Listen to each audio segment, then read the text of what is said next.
What's good, y'all? Welcome back to the Playmaker's Quarter podcast. I am one of your hosts for today, Simon Villanos, aka Coach V. It is May 12th, 2026 when we are recording this, when I am recording this right here, and it is pretty much the end of the 2026 Women's College Flag Football season. Thank you so much for those of you who have been rocking with us, but we have one last week to recap here. Shout out Gino, shout out Cody, who went to Florida IMG Academy last week to check out the NAIA Invitational.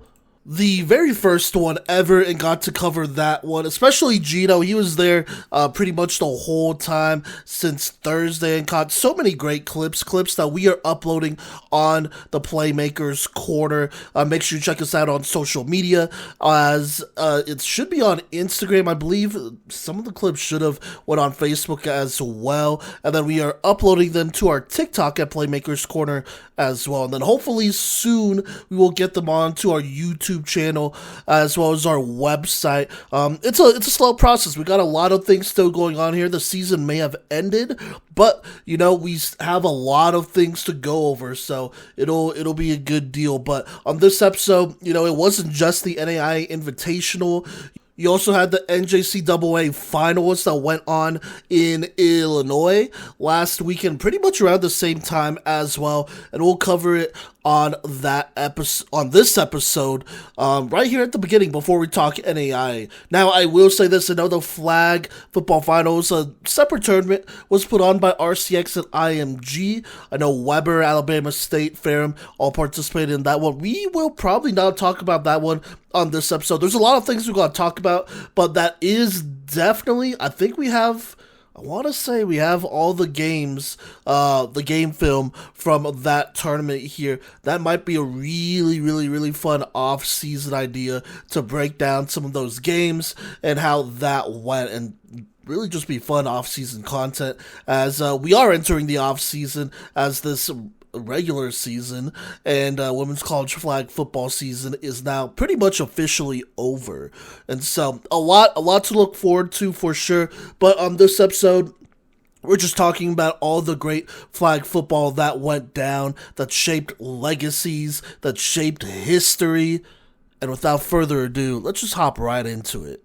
All right, now let's go ahead and start with the NJCAA Flag Football Championship, the Junior College National Championship / Finals that took place here in Illinois. I believe the College of DuPage hosted, and they did a really good job. Loved the broadcast, loved the field and the streams, and I really appreciated that. Unfortunately, no stats whatsoever from anybody, but that's okay. I was able to watch some of these games here. Not all of them. There weren't too many close ones, but the close ones that did happen, I'll make sure at least to talk about here. And so here are all the teams that were able to make it here. And this is how I organized it. In the quarterfinals, you had Bryan and Stratton versus Roxbury College here. Roxbury coming from the East Coast. Bryan and Stratton, obviously, you know where they're from. They've been part of this before out of Wisconsin. Then you have the College of DuPage versus Hartford, another East Coast team coming over to play DuPage, who is in Illinois hosting this one. And then the winners of those would play the 1 and 2 seed JUCOs here. Obviously, number 1 is Florida Gateway. They would play the winner of Bryan and Stratton versus Roxbury. And then DuPage versus Hartford. The winner of that one would end up playing Daytona State here. Obviously, both those teams out of Florida. We'll say this, a little disappointed that Pratt didn't make it. Just a little disappointed. I think, obviously, they won by records and whatnot. And so, either they didn't accept an invitation, or they just barely did make it, but I know they are definitely better than what the record seems. So there is that. And then obviously, they're not, I don't know if they're technically classified as JUCOs, but those California JUCOs, like in the Orange Empire Conference, those are technically JUCOs. It would be very cool one day to see those 2-year programs all go against each other. But I digress. Let's talk about what actually happened. Let's start at the quarterfinals. Bryden Stratton versus Roxbury here on drive 1 for Bryden Stratton, the quarterback. And excuse me if I say this wrong, but I believe it's Naonang Gachang. I want to say it's Naonang Gachang here, but she goes ahead and finds Sam Meyer on a slant for 14 yards to cap off their first drive and give them the 6-0 lead. Then they would go ahead and find Colorado's very own Alani Andrade to make it 8-0, going for 2 right there. Now Roxbury would get a first down on their drive, but would end up punting to Gachang and company, who honestly just continues to find success on offense, not finding too much resistance here.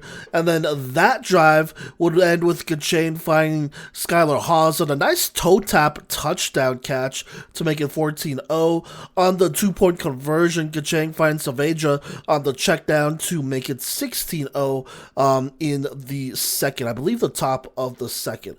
And then later on, still here in the second quarter, they would get another stop and a punt, and Gachang would end up finding Alani Andrade on an excellent out route, who just takes it 24 yards to the house here. Beautiful out route, great throw, and she does the rest to make it 22-0. PAT's no good, but really, I mean, they would score these 22 quick points and not look back, as Bryden Stratton would end up beating Roxbury 48-0 to move on to the next round and play Florida Gateway.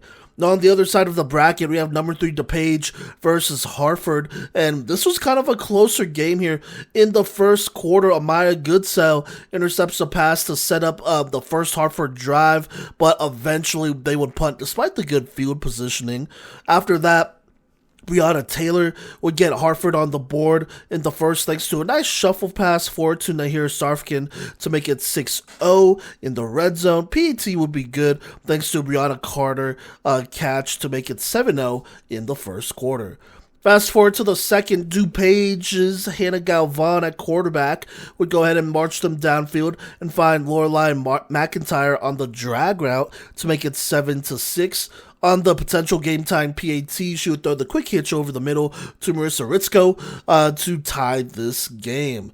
Later on in the second, DuPage would get a stop and get the ball back after a punt, and Galvan would throw absolute beauty of a post throw to Marissa Ritzko for her second touchdown of the day. Both of their second scores of the day, I believe. And then Galvan would find McIntyre on a high throw to go ahead and give them a 14-7 lead. Right before the end of the second quarter, though, Hartford would march downfield, and Breonna Taylor on a quarterback power play would punch it in to make it 13-14.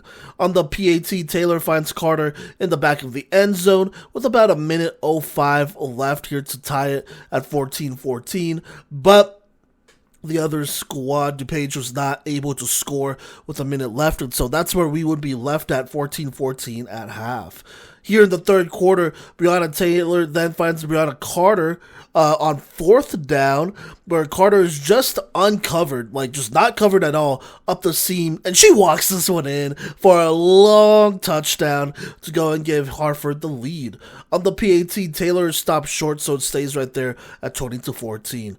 But late in the third quarter, DuPage gets downfield, and Galvan caps off this drive with a pitch forward to Camilla Ratska, who brings it in on. And then on the PAT, Casca re-enters and takes the lead here with this catch and makes it, I want to say, 21-20 at that point.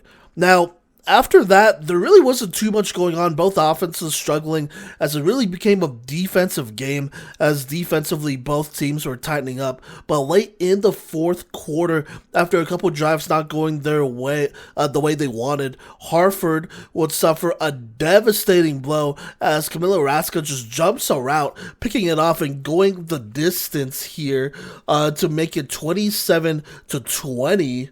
as DuPage just piles on not by a lot, it's still one score game, but at the moment it feels like they pile on and go ahead and seal this one, making it 27-20. At that point, there was just not enough time for Hartford here, and this DuPage defense already on fire after that pick six and in high spirits. They would end up getting by them to go ahead and play Daytona State with a 27-20 win. Now here in the semis, neither game was really close here. Florida Gateway just absolutely beats down Bryden Stratton 75-0. Martha Edwards starting at quarterback finds Layla West for the first score, and then London Jenkins on the PAT. Following that, Nichelle Brown gets a pick six off of a tipped pass to put them up 13-0, and then Edwards finds Jenkins again to make it 14-0, and then following that, they get a stop here. Martha Edwards gets a first. In the first, Martha Edwards finds London Jenkins, this time on a touchdown to make it 20-0. PAT is no good here, but this one would pretty much be over. Caitlin Jewell eventually would find Nichelle Brown in the second to make it 26-0, and this would actually be over as Florida Gateway goes ahead and rolls to the championship game once more with the 75-0 win. On the other side of the bracket here, Daytona State flexing as well. Shania Spencer in at quarterback to start the game, threads the needle down the right sideline to Liliana Da Silva for a crazy catch by Da Silva to make it 6-0 early on. PAT would be no good. But following that, this Daytona State defense would force another punt, or the first punt of the game, is what I should say, and Shania Spencer marches them down and ends the drive herself with a quarterback dive to make it 12-0. Once again, PAT is no good, but once again, Daytona State forces another punt here, and they begin driving at the start of the second here. They would get pretty much all the way downfield, but would stall just a little bit in the red zone.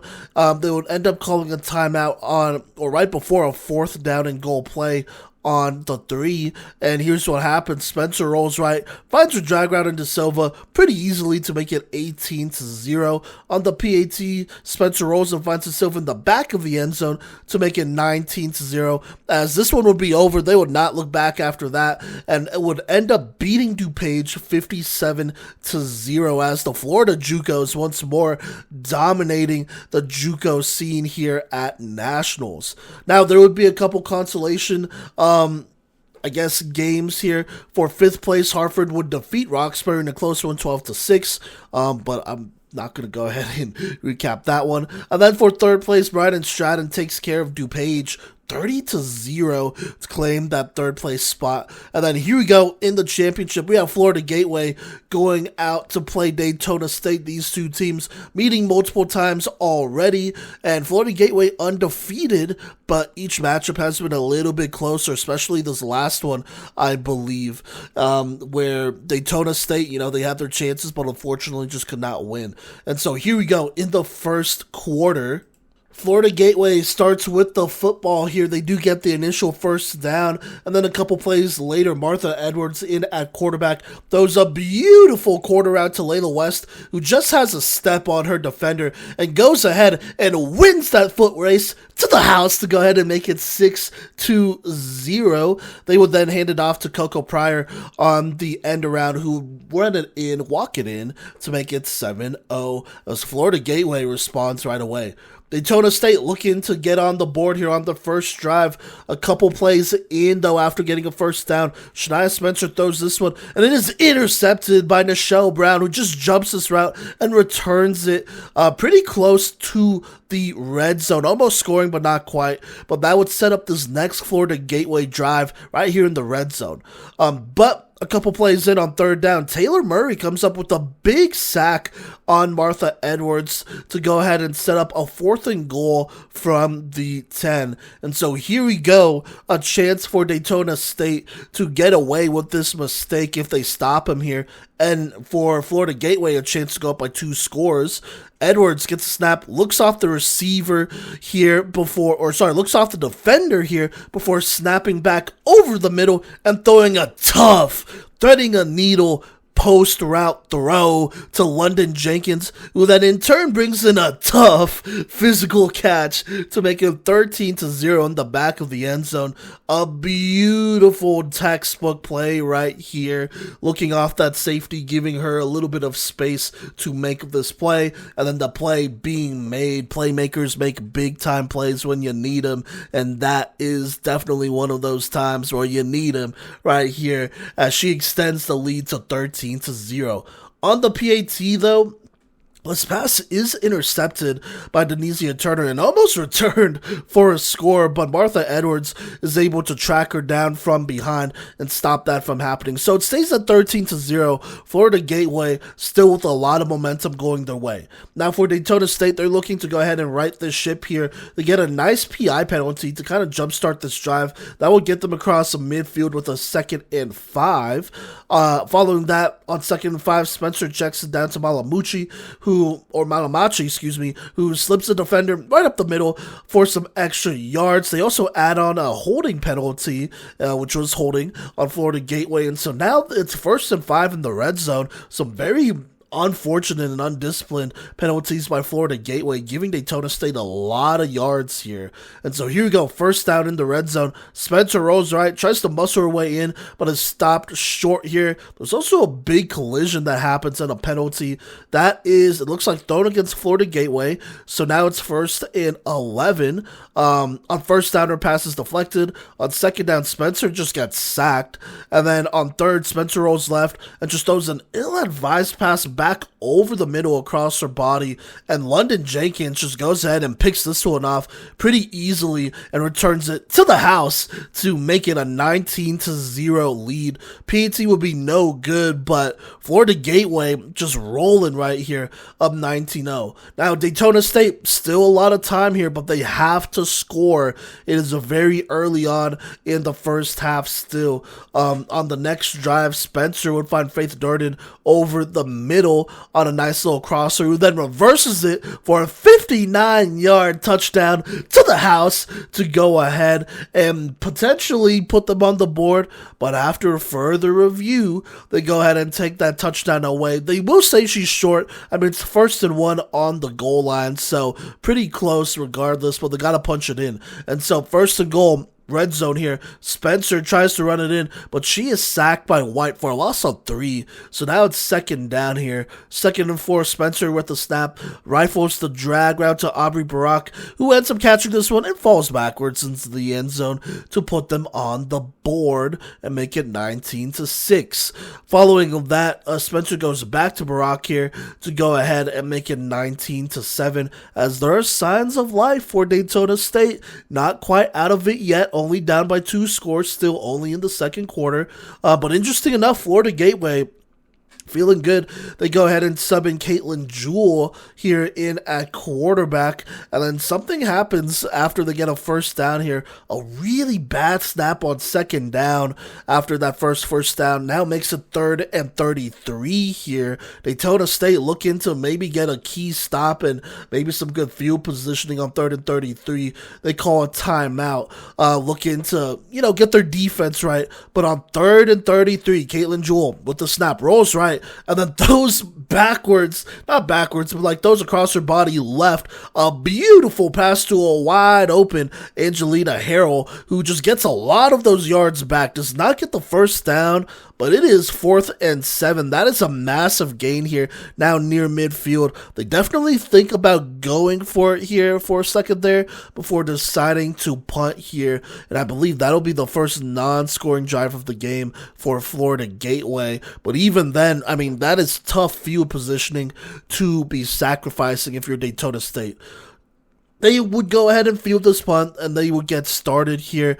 And they would get started with the 1st down until Shania Spencer just throws an ill-advised pass over the middle, which Nichelle Brown just jumps this route and just spins into the end zone on a nice return to make it 25-7, a 3-score game again. PAT would be good, making it 26-7. And then from there on, Daytona State was just not able to recover here, just not enough to really get them back into it, as Florida Gateway would end up blowing them out 53-13. Their next score would come pretty late in the game here, which is unfortunate for them. But this Florida Gateway defense was on fire here. A couple players I wanted to consider for Playmaker of the week here. London Jenkins was definitely one who made some big plays to really extend that lead. But in my opinion, I think Nichelle Brown has to be Playmaker of this game, and arguably Playmaker of the tournament too. She had a lot of interceptions and pick sixes in this game and in this tournament, and so you got to give her a lot of credit here. And she's just part of a very stacked roster as well. Whoever gets Nichelle Brown is getting an absolute baller here who, did her thing for Florida Gateway. But either way, Florida Gateway wins yet another national championship. If I am not mistaken, I want to say this is their fourth straight national championship. So congrats to them. It was well deserved here. Every year, it kind of feels like the gap maybe grows a little bit, but, I want to also give Daytona State some credit here. It was closer than last year's national championship, that is for sure, and they definitely had some scores that were closer. Even this game, it wasn't completely out of it until the last pick six I talked about there, but even then, it was 19-7. If you're taking care of the football and whatnot, it's just not a big issue, but just a lot of sloppy care of the football here. A lot of interceptions, turnovers, and you really can't expect to win games if you can't win the turnover game there. So unfortunate, because Daytona State is getting better, but just this time right now, it is what it is. Another year could mean that this game becomes closer, but right now, it just seems like Florida Gateway is dominating here. And it's because they have a great team and a great coach. Shout out Coach Hufty. Shout out this program over there that has been so dominant. And that's another one to their trophy case. But like I said, don't get it twisted. More JUCOs are joining, right? More JUCOs are getting interest and developing their programs. This is definitely something that could get closer here in the next coming years. But for now, congratulations to your 2026 NJCAA champions, national champions, your Florida Gateway College. What is going on, folks? This is Gino with the Playmaker's Corner podcast. And folks, we got ourselves an absolutely electric episode here for the final recap episode of the 2026 Women's College Flag Football season. It's been an amazing season so far with a bunch of new and familiar teams alike trying to get to this final tournament of 8 teams to see who will be taking home the inaugural Red Banner for the NAIA Women's College Flag Football National Championship here in 2026. I had the honor of being able to witness the vast majority of this tournament at IMG Academy in beautiful Bradenton, Florida, outside of a couple of games due to me being able to only cover one game at a time. But holy smokes, was there some amazing football that happened here.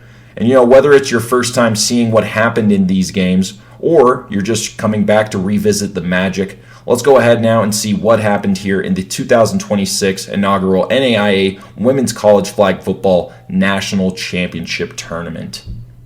In this first round matchup here we're going to be taking a look at, we have number 4 seeded Hope International, a brand new program out of California, facing off against number 5 ranked Baker, who has been in this national tournament a couple of times now, and they're always very, very dangerous. And so is Hope here, so it's going to be a great game. So let's go ahead and jump right into it here. It's Baker ball to start off the game, 1st and 6. Their QB, Tara Lorente, scrambles it for 3 yards, and then a quick pass goes in the flats here for a couple more to make it 3rd and 1.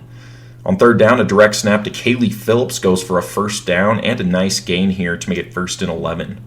A handoff to Kaylee Phillips is stopped by Samantha Myers after 5 yards, and then on 2nd down, Sanaya Waller finds Tara Lorente on a quick pass, and that gets them the 1st down across midfield.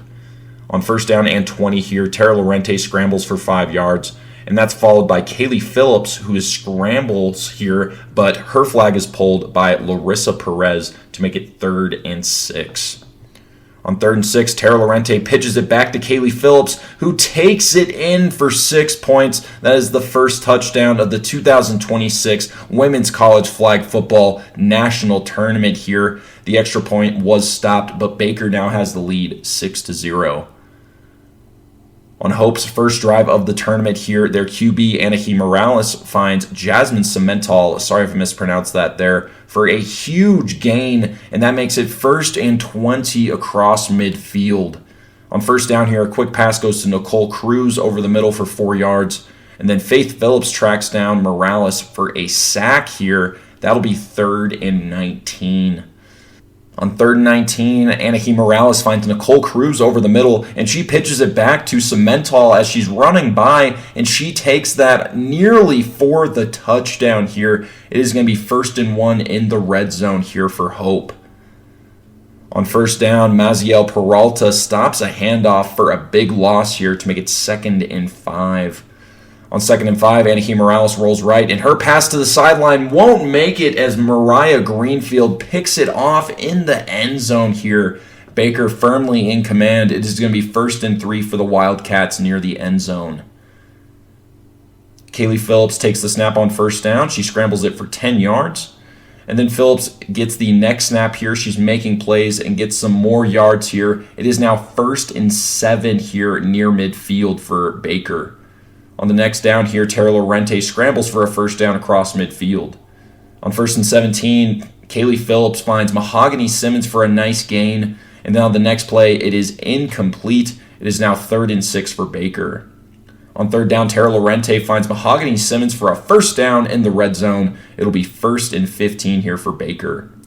Lorente scrambles for 13 yards, and that'll put the Wildcats right near the end zone here. And then Sanaya Waller, she is stopped on the sneak there on the next play. It'll be 3rd and 3. On 3rd and short, Janiyah Haley making plays here. She stops Sanaya Waller on the scramble here at the 1-yard line. It'll be 4th and 1 as that takes us to the end of the first quarter. Baker is leading Hope International by a score of 6-0.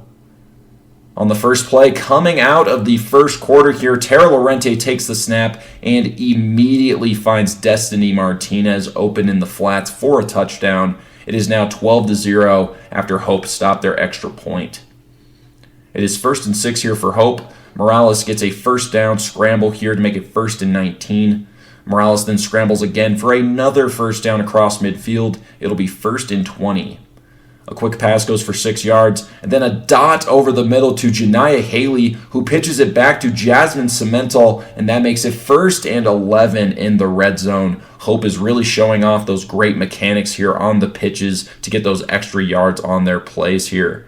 Morales scrambles for 2 yards to make it 2nd and 9, and then Morales is under heavy duress, and a lazy pass over the middle is nearly picked off by Kaylee Phillips. She's beating herself up for dropping that one, but it's going to be 3rd and 9 here for Hope. Looks like Hope International is going to take full advantage here as Anahi Morales takes the snap. She finds Jasmine Cemental over the middle, who pitches it back to Madison Powell on the hook and ladder, and Powell is going to walk it in for the touchdown. It is now 12-6 after Morales was sacked on the extra point, and we got just under 8 minutes left here in the first half, but Hope is knocking on the door here. It is now 1st and 6 for Baker. Kaylee Phillips scrambles for 5 yards, and then Waller takes a check down here for a nice gain as she avoids many flags. It'll be 1st and 4 in the red zone here as Waller got some big yards on that play. On 1st and 4 in the red zone, Phillips takes the snap, and she throws it back to Lorente, who finds Jalen Harris for 6 points. Baker is rolling here, showing off that creativity on offense. Now, the extra point was stopped here, but it's going to be 18-6. It is now 1st and 6 for Hope. The first pass is incomplete, and then a quick pass goes for 5 yards to make it 3rd and 1. On 3rd and short, Morales rolls right and hits Janiyah Haley on a scramble for a nice gain to make it 1st and 15. Haley takes a sweep for a nice gain to make it 2nd and 2 near midfield. And Anahi Morales keeps it up the middle for a first down across midfield. It'll be 1st and 19. On first down, NAIA Morales with some beautiful movement in the pocket to buy herself some time as she avoids the sack, chucks it up deep to Madison Powell, who mosses her defender for the touchdown. What a play there by Morales and Powell. Amazing. They're going to be in this game here as Grace Alana gets the extra point. It is now 18-13. Baker with the lead here as we are getting close to the end of the first half. It is now 1st and 6 here for Baker. Following a roughing the passer flag, it's 1st and 16 here. Lorente finds Alana Romy here for 14 yards to make it 2nd and 2 near midfield, and that'll be the 2-minute warning. Lorente coming out of the 2-minute warning, her deep ball is way over the defender, plus a flag on Baker will make it 2nd and 7. After another incomplete pass, Sanaya Waller takes a keeper here for a first down to make it 1st and 20 across midfield. We got about 1:40 left here. A Waller keeper goes for another 12 yards, and then a speed option from Waller goes to Tara Lorente, and that gets them 1st and 15 in the red zone. A Lorente speed option slips here. She'll slip on that speed option is what I mean on that one for a loss of 3 yards. Timeout Baker with 40 seconds left. A quick hitter goes for 6 yards to make it 3rd and 12, and then Samantha Myers gets a massive sack on Kaylee Phillips to make it 4th and 16 here. As Baker calls timeout, there is 1 second left in the half. Baker's going to have one play to try and get their 2-score lead back and keep that momentum going into halftime.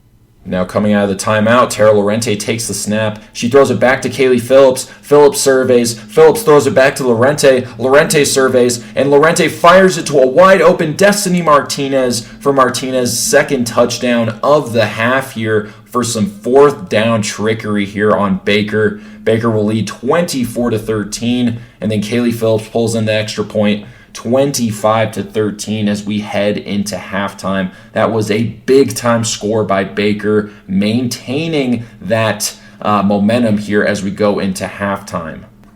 On the very first play coming out of halftime, it's Hope International. Anahi Morales throws it deep to an open receiver, but Kaylee Phillips says, "That's mine." She's going to give it right back to Baker. It is now 1st and 20 for Baker at midfield. Janiah Haley stops a quick pass after 3 yards. Lorente's scramble goes for 11 yards to make it 3rd and 6. And then a pass back to Kaylee Phillips is dropped to make it 4th and 13.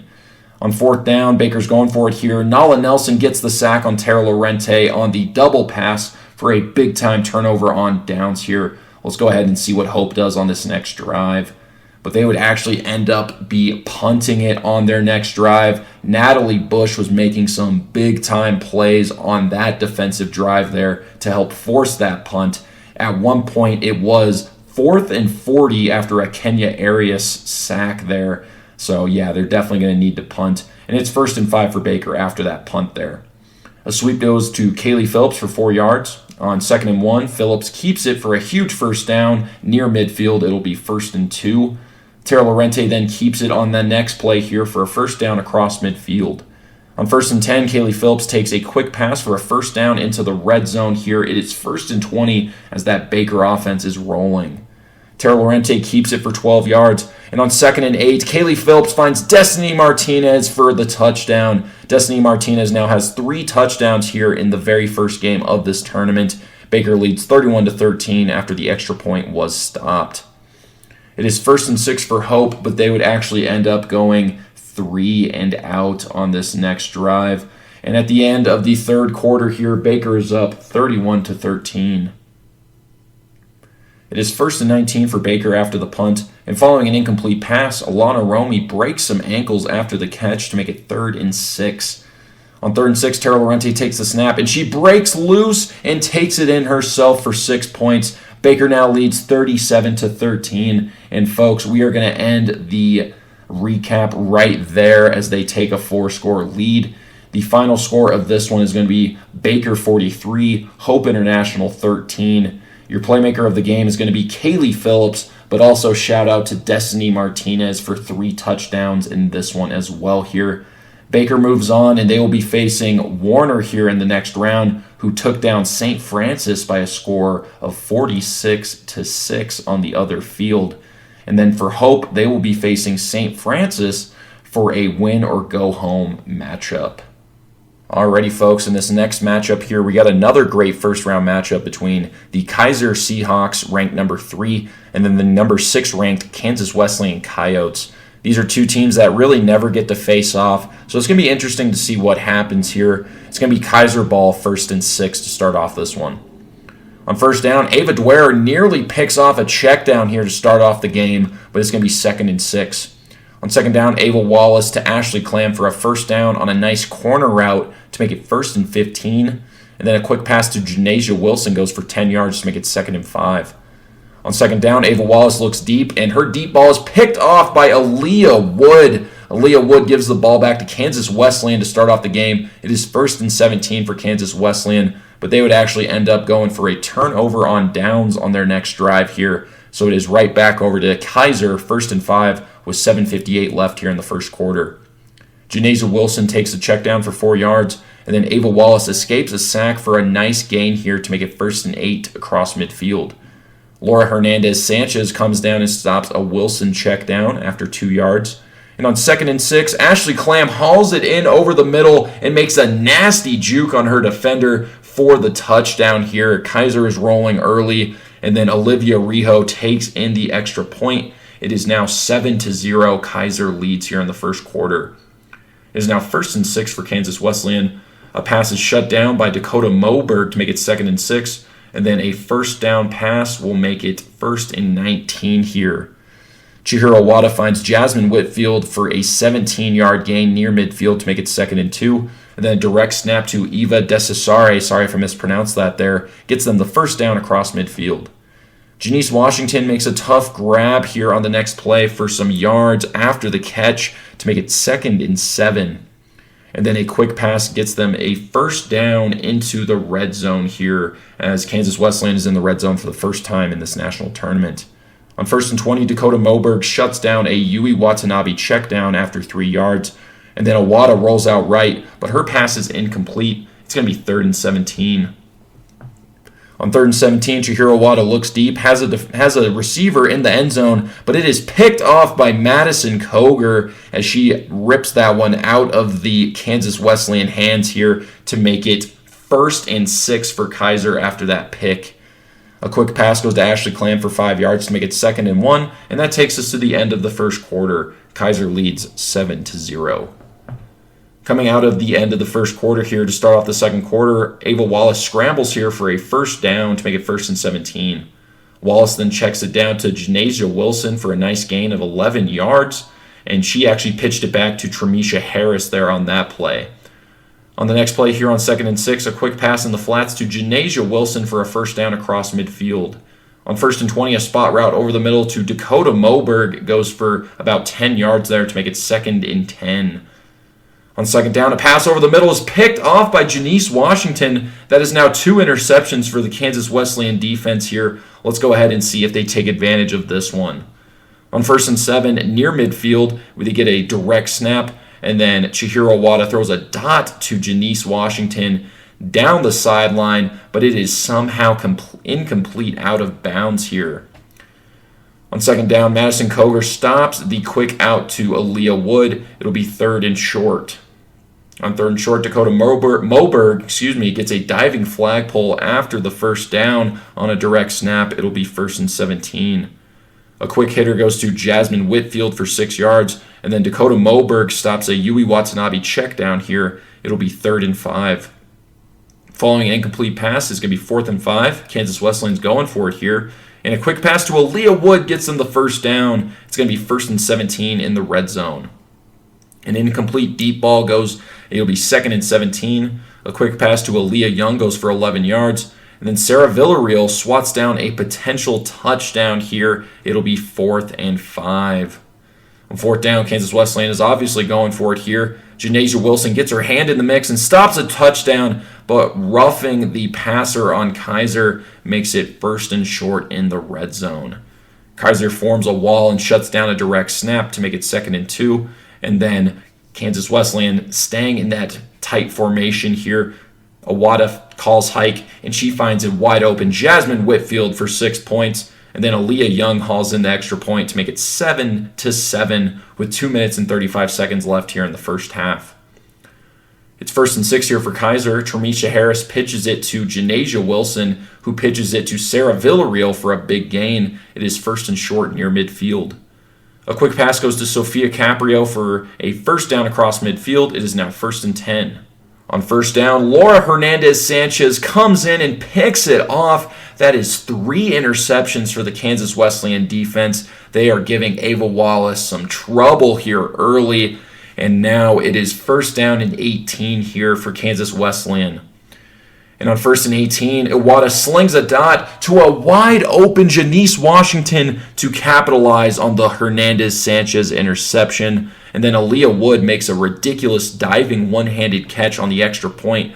It is 14-7. Kansas Wesleyan is leading Keiser as we head into halftime. It is an upset alert going down here. The Kansas Wesleyan defense is making plays. They have forced 3 turnovers, scoring on 2 of them as they now have that 14-7 lead. But let's check out what happens here in the next half.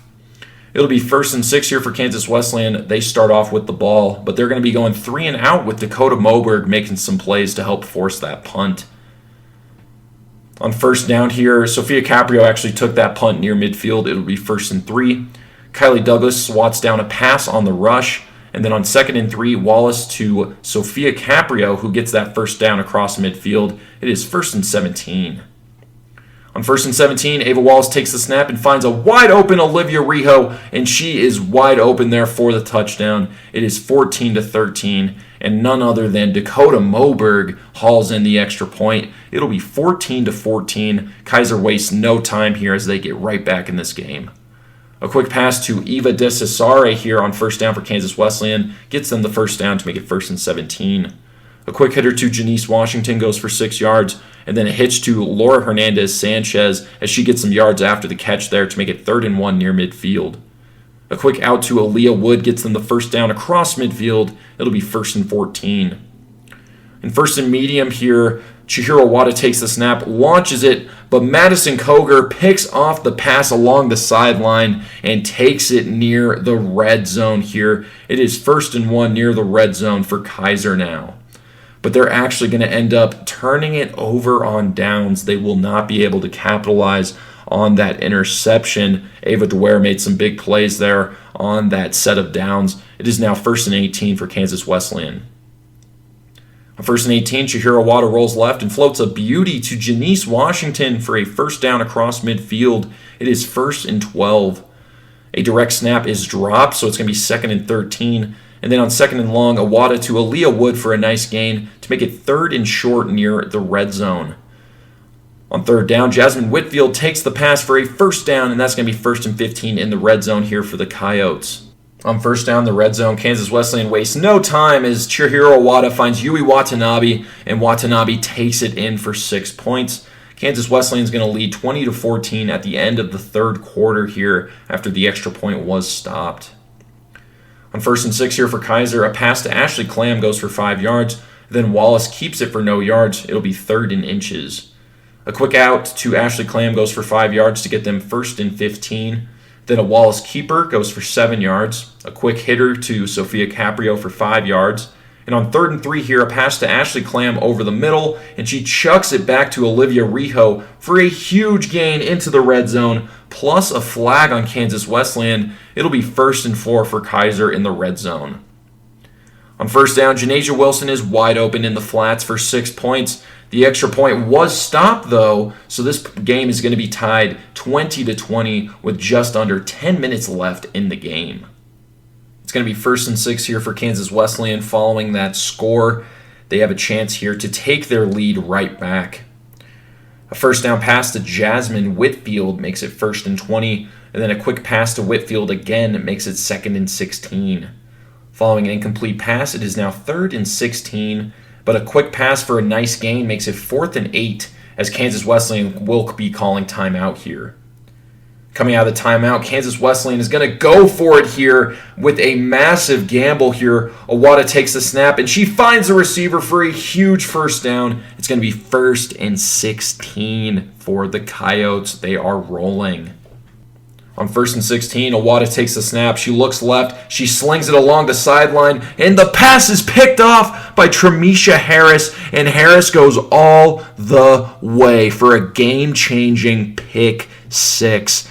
Keiser takes their lead back since way back early in the first quarter. And then Olivia Rijo takes in that extra point. It is 27-20 now as Keiser gets that lead here. It is now 1st and 6 for Kansas Wesleyan, but Keiser is going to shut down that drive. They get the ball right back, and Sophia Caprio is going to capitalize as she gets the touchdown and the extra point. Keiser extends their lead 34-20 late in the game. Yui Watanabe would end up getting another touchdown here to make it 34-26, but ultimately Keiser gets the win 34-26 here. Your playmaker of the game is going to go to Tremisha Harris for changing the entire momentum of the game on that pick six in the fourth quarter. That definitely won the game for them. Keiser moves on, and they'll be facing Ottawa in the next round, whereas Kansas Wesleyan will be facing the loser of the Baker and Warner game, and that recap is actually coming up next here. And for that Keiser-Ottawa game, that is actually a rematch here of that game that happened earlier in the year where Ottawa came back from down 2 scores to beat Keiser. And then also, obviously, they have played 3 different times in the national championship. So that Keiser-Ottawa game is going to be cinema. Definitely keep an eye out for that one. Alrighty, folks, here we are. We now have the number 1 Warner Royals facing off in the next round here against the number 5 ranked Baker Wildcats. Since Baker beat Hope International in the first round and Warner beat St. Francis, both of these teams now will be facing off to be seeing who is going to be moving on to the semifinals. The winner of that game is going to face the winner of the Ottawa and Keiser game here. But let's go ahead and jump right into the recap here. It's Warner ball, 1st and 6, but they would actually end up punting here in their very first drive of this game. Very rare punt. You rarely ever see them do that. But now it's going to be 1st and 1 here near midfield for Baker. But Lauren Clark says, let's go ahead and give that right back to the Royals. She leaps up and picks off Tara Lorente's very first pass of the game. It is now 1st and 19 for Warner after that amazing interception by Lauren Clark. A quick slant on 1st down goes to Maggie Lauber for a solid gain, and that sets up the next play where Catherine Hutchinson hucks it deep into the arms of Maggie Lauber for the touchdown, and the extra point is good as well. Warner is up now 7-0. It is 1st and 6 here for Baker following that score. A quick pass goes to Kayla Harrison for 5 yards, and then following an incompletion, it is now 3rd and 1. Baker gets the first down here on the next play. On 1st and 17, Ava Alvarez finds Tara Lorente for 9 yards to make it 2nd and 8, and then Maggie Lauber gets a diving flagpole on the next play to make it 3rd and 4. A quick pass goes for a couple of yards, so that's going to be 4th and short near midfield. And of course, Anna Pat Vincenzini comes in and shuts down a Tara Lorente scramble for a big-time turnover on downs. It is 1st and 19 here for Warner. A pass goes to Omariah Gordon for 8 yards to make it 2nd and 11. And then Hutchinson finds Avalon Lux Offerman, who pitches it back to Anna Vincenzini, and it'll be 3rd and 5. On 3rd and 5, Hutchinson leans back and hucks it deep to none other than OMG for the touchdown. And then they're not going to get the extra point, but Warner leads now 13-0. Baker's going to go 3 and out here on their next drive as OMG was making some plays there. And they would actually end up, I don't know how, but they blocked the punt here for Baker. So they're going to get the ball very close to the red zone here on 1st down. And on 1st down, Catherine Hutchinson hucks it up over the middle to Anna Pat Vincenzini, who extends fully here and makes the grab for the touchdown. And then OMG hauls in the extra point. It is 20-0 here very early in the first quarter. It is now 1st and 6 for Baker, and with about 20 seconds left here in the first quarter. Following a sack, it's going to be 2nd and 15, and that takes us to the end of the first quarter. Warner is up 20-0. Following an incomplete pass coming out of the end of the first quarter here, OMG comes in and picks it off out of nowhere. It is now back in Warner's hands after that interception by OMG, but Warner would actually be going for a turnover on downs on their next drive here. It is now 1st and 19 for Baker near their own goal line. A quick pass goes to Kaylee Phillips here for 7 yards, and then a pass to Jalen Harris for a first down, and a hold on Warner makes it 1st and 16. A quick pass goes for 6 yards, and then another pass for 9 yards to make it 3rd and 1. Following incompletion, it is now 4th and 1 with Baker going for it. Lorente keeps it here for a first down to make it 1st and 15. A quick pass goes to Ava Alvarez for 4 yards, and then Destiny Martinez gets another catch for 4 yards to make it 3rd and 7. On 3rd and 7, Warner actually gets a sack here to keep it at 4th and 7 for no gain. And on 4th down, Kaylee Phillips, she keeps it and she takes it across midfield. Phillips appears to be a little bit shaken up on that play. It's going to be 1st and 17. On 1st down, Lorente has Jalen Harris open over the middle. And after an incompletion now, it's going to be 3rd and 11. On 3rd down, Lorente passes it back to Ava Alvarez. Alvarez surveys, but she's just going to walk it in for the touchdown. It is now 20-7 as Alvarez took in the extra point as well here. And Warner now leads 20-7 in the middle of the second quarter. It was at this point, folks, where I left to go get food and water because that Florida heat was unbelievable, to be quite honest here. But Warner would go on to win this game 33-19 after Baker put together a very solid second half. But the Wildcats will be moving down in the bracket. They'll be facing Kansas Wesleyan in the next round. The playmaker of the game is going to go to Mariah Gordon. That is not the last time you'll be hearing that. Warner will be facing the winner of Keiser and Ottawa in the game on Friday now, and that recap is coming up next. Okay, folks, this next game is a big one. We had number 2 Ottawa face off against number 3 Keiser. Both of these teams have faced off in the national championship 3 different times before, including last year in 2025 as well as 2024 as well here. So there's definitely some history between these two teams. It's a big-time matchup, so let's not waste any more time here. We're going to go ahead and see who won this game. The winner of this one will be facing Warner in the semifinals to see who's going to be going on to the national championship here. But yeah, like I said, let's go ahead and start it off here. It's going to be Keiser ball, 1st and 6. A check down goes for 1 yard, and then Ava Wallace is flushed out right, but her pass is incomplete.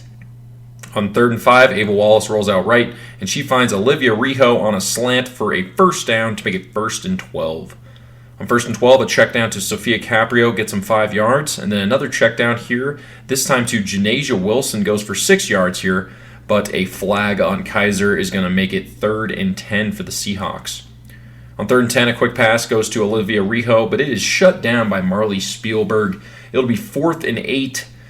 On the next play here, Jucani Washington comes down and shuts down a pass, and that'll be a turnover on downs. It is now 1st and 16 here for Ottawa. On 1st down, Anna Anderson rolls out right, and her pass to the sideline is hauled in by Tatiana Dos Santos. It is 1st and 17 in the red zone. Following an incomplete pass, Anna Anderson scrambled left here for 5 yards. And on 3rd and 12, Anna Anderson rolls left, throws it across her body to Tatiana Dos Santos in stride here for the touchdown. And then Tremisha Harris got the sack, but it is, on the extra point, that's when Harris got the sack. So it is now 6-0. Ottawa's got an early lead. 1st and 6 here for Keiser. Dakota Moberg gets a catch for 2 yards, and then DJ Paris tipped it on her rush on the next one to make it incomplete. On 3rd and 4, Ava Wallace to Janasia Wilson for a first down to make it 1st and 17. On 1st down, Ava Wallace goes to Tremisha Harris for 6 yards, and then after an incomplete pass here, on 3rd and 11, Ava Wallace gets to a quick hitter to Tremisha Harris for 10 yards. It'll be 4th and 1 right near midfield. On 4th and 1, Ava Wallace finds Sophia Caprio here for a first down across midfield. It is 1st and 15 for the Seahawks. On 1st down here, Janasia Wilson takes a pass here for a nice gain, put him right near the red zone. It'll be 2nd and 3. And on 2nd down, it is Janasia Wilson again as she makes a leaping grab. It'll be a first down in the red zone, 1st and 20.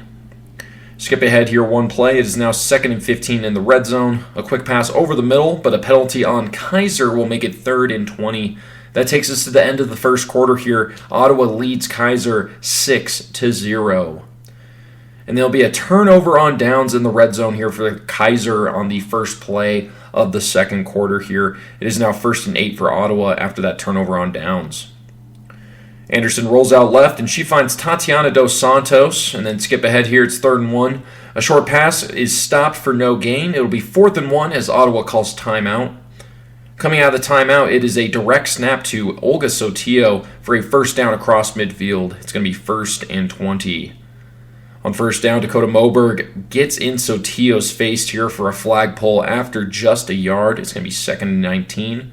And then an incomplete pass makes it 3rd and long. On 3rd and long, Anderson buys some time, and she finds Alyssa Linkus wide open for a huge gain. And Alyssa Linkus takes that down to 1st and 15 across midfield. On first down, Alyssa Linkus is open again on the chair route for another first down here in the red zone. It is 1st and 13. A quick pass here goes for 5 yards, and on 2nd and 8, Anna Anderson keeps it herself. She's going to take it in here on the extra point as well. That makes it 13-0 with 5 minutes and 17 seconds left here in the half. Ottawa is rolling here in this national championship rematch. It'll be 1st and 6 here for Keiser. A pass goes to Dakota Moberg for 5 yards, and then an incomplete pass plus a flag on Ottawa is going to make it 1st and 17. Ava Wallace then finds a wide open Tremisha Harris for a massive gain as Harris takes that into the red zone. It's going to make it 1st and 8 here for Keiser. A big opportunity to score here for the Seahawks. After a short gain makes it 2nd and short, Ava Wallace looks left. Her pass is tipped by Sue Kaufman, and it is picked off by Bethany Uribe to stop the Keiser scoring drive. Ottawa is absolutely dominating so far here. They get the ball back. It'll be 1st and 19 right up near their end zone here for Ottawa. But they will actually end up punting here on their next drive. Nothing really happens there. Dakota Moberg is definitely making some plays here to help force that punt. And we're going to skip ahead a bit here. Keiser has the ball in the red zone near the end of the first half, trying to do any sort of damage before halftime.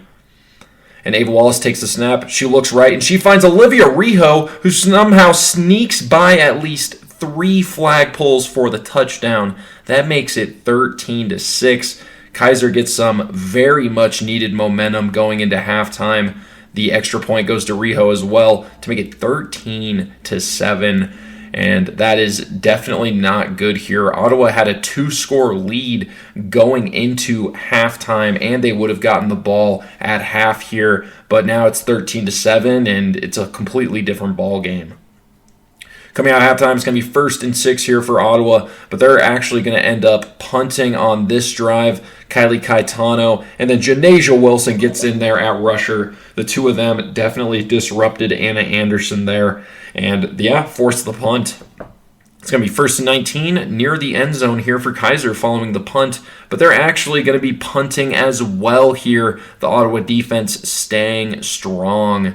It'll be 1st and 17 here for Ottawa, but hold on just a second. They are going to be punting as well, and now it is going to be 1st and 8 here for Keiser after Sophia Caprio hauled in the punt.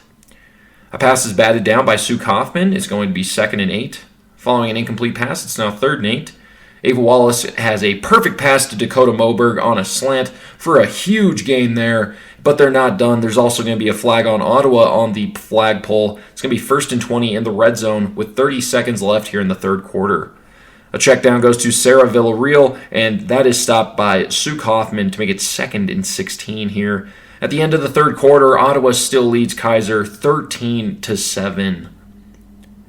Starting us off here in the final quarter of the game, a quick hitter goes to Olivia Rijo for a nice gain to make it 2nd and 8 in the red zone. Ava Wallace then goes to Sarah Villarreal on a wide open pass, but she is stopped just short of the end zone to make it 3rd and 1. On 3rd down, Sarah Villarreal keeps it herself for a rushing touchdown, and this game is now tied. Duquesne Washington, though, shuts down the extra point to Moberg. It'll be 13-13 deep in the fourth quarter here. It is now 1st and 6 for Ottawa. A 3-yard pass makes it 2nd and 3, and then a pass is complete to Olga Sotillo along the sideline. It'll be 1st and 16 here. A pass goes to Tatiana Dos Santos for a nice gain to make it 2nd and 2 near midfield here. And then Dakota Moberg stops a dump-off pass. It'll be 3rd and 1. On 3rd and short, Janasia Wilson gets there for the diving flagpole and a sack, making her name known here once again to make it 4th and 2. On 4th and 2, Janasia Wilson is taking over this game as rusher as she stops Anna Anderson on the scramble once again for a crazy turnover on downs. It is absolutely ridiculous how when Janasia Wilson gets in at rusher, it makes the Keiser defense look like the 85 Bears. I'm not kidding. It is unbelievable. Keiser will actually end up going 3 and out here on their next drive. It'll be 1st and 6 here for Ottawa. And a check down goes to Maya Quinn for 2 yards. And then Anna Anderson is flushed out right by none other than Janasia Wilson to make it 3rd and 4. On 3rd and 4, Janasia Wilson swats down the pass. And what a game changer she is at rusher. I just can't get over it, folks. That is going to be a 3 and out here and a punt for Ottawa. It is now 1st and 1 near midfield for Keiser with an amazing opportunity to get right back in this game. A quick hitter to Olivia Rijo goes for a 1st down across midfield. It'll be 1st and 19. A short pass goes for 8 yards, and then Ava Wallace goes to Sarah Villarreal in stride for a nice gain. It's going to be 3rd and 2. On 3rd down and 2, Ava Wallace to Villarreal again for a 1st down in the red zone. It's going to be 1st and 16 here for the Seahawks. Following that 1st down play, a check down is stopped incomplete, and there are 36 seconds left in this game here with Keiser in the red zone. On 3rd down, Wallace finds Caprio for just 2 yards. It's going to be 3rd and 14 as Keiser calls timeout. Coming out of the timeout, they do a hook and ladder, Sophia Caprio, but it is somehow stopped by Sanaya Glover with an amazing flagpole. It is going to be 4th and 2 as Keiser calls their final timeout, and it is all going to come down to this next play. Ava Wallace takes the snap, she rolls right, and it is an absolute dime to the back of the end zone to Ashley Clam, and Keiser will take down number 2 Ottawa 20-13. Your MVP of the game is Janasia Wilson, as she was absolutely unbelievable at rusher in this game and utility. Keiser is going to face Warner on Friday to see who will be moving on to the 2026 NAIA Women's Flag Football National Championship. As for Ottawa, they are going to be going up against the winner of the St. Francis and Hope game the first thing in the morning here to start off day 2. All right, just a quick addition from me, Coach V here. So I don't think Gino was able to go over this because like I said, he was the only one over there. But there were some games that went down as well in the losers bracket. And so I'm just going to summarize what happened there. So obviously Warner beat St. Francis. And so St. Francis dropped down. And then Hope lost to Baker. And so Hope dropped down. And they would end up playing a thriller of a football game over there. And like I said, because we don't have a whole bunch of time and whatnot, unfortunately, this is a game that we could probably recap in detail at a later time, and actually we'll do a film breakdown on in the off season. But St. Francis would go ahead and beat Hope International 38-32 to move on to the next round, while Hope would be eliminated from the bracket. Now, at this point, I believe, if I'm not mistaken, Keiser already beat Ottawa in the, I guess it would be the quarterfinals of the winners bracket, or of the bracket, and then the semis of the winners bracket there. And so awaiting St. Francis would be Ottawa, so that sets the stage there. And then on the other side of this loser bracket here, obviously Ottawa would beat St. Thomas in the first round by a close margin, 20-15. It came down to a goal line stand there.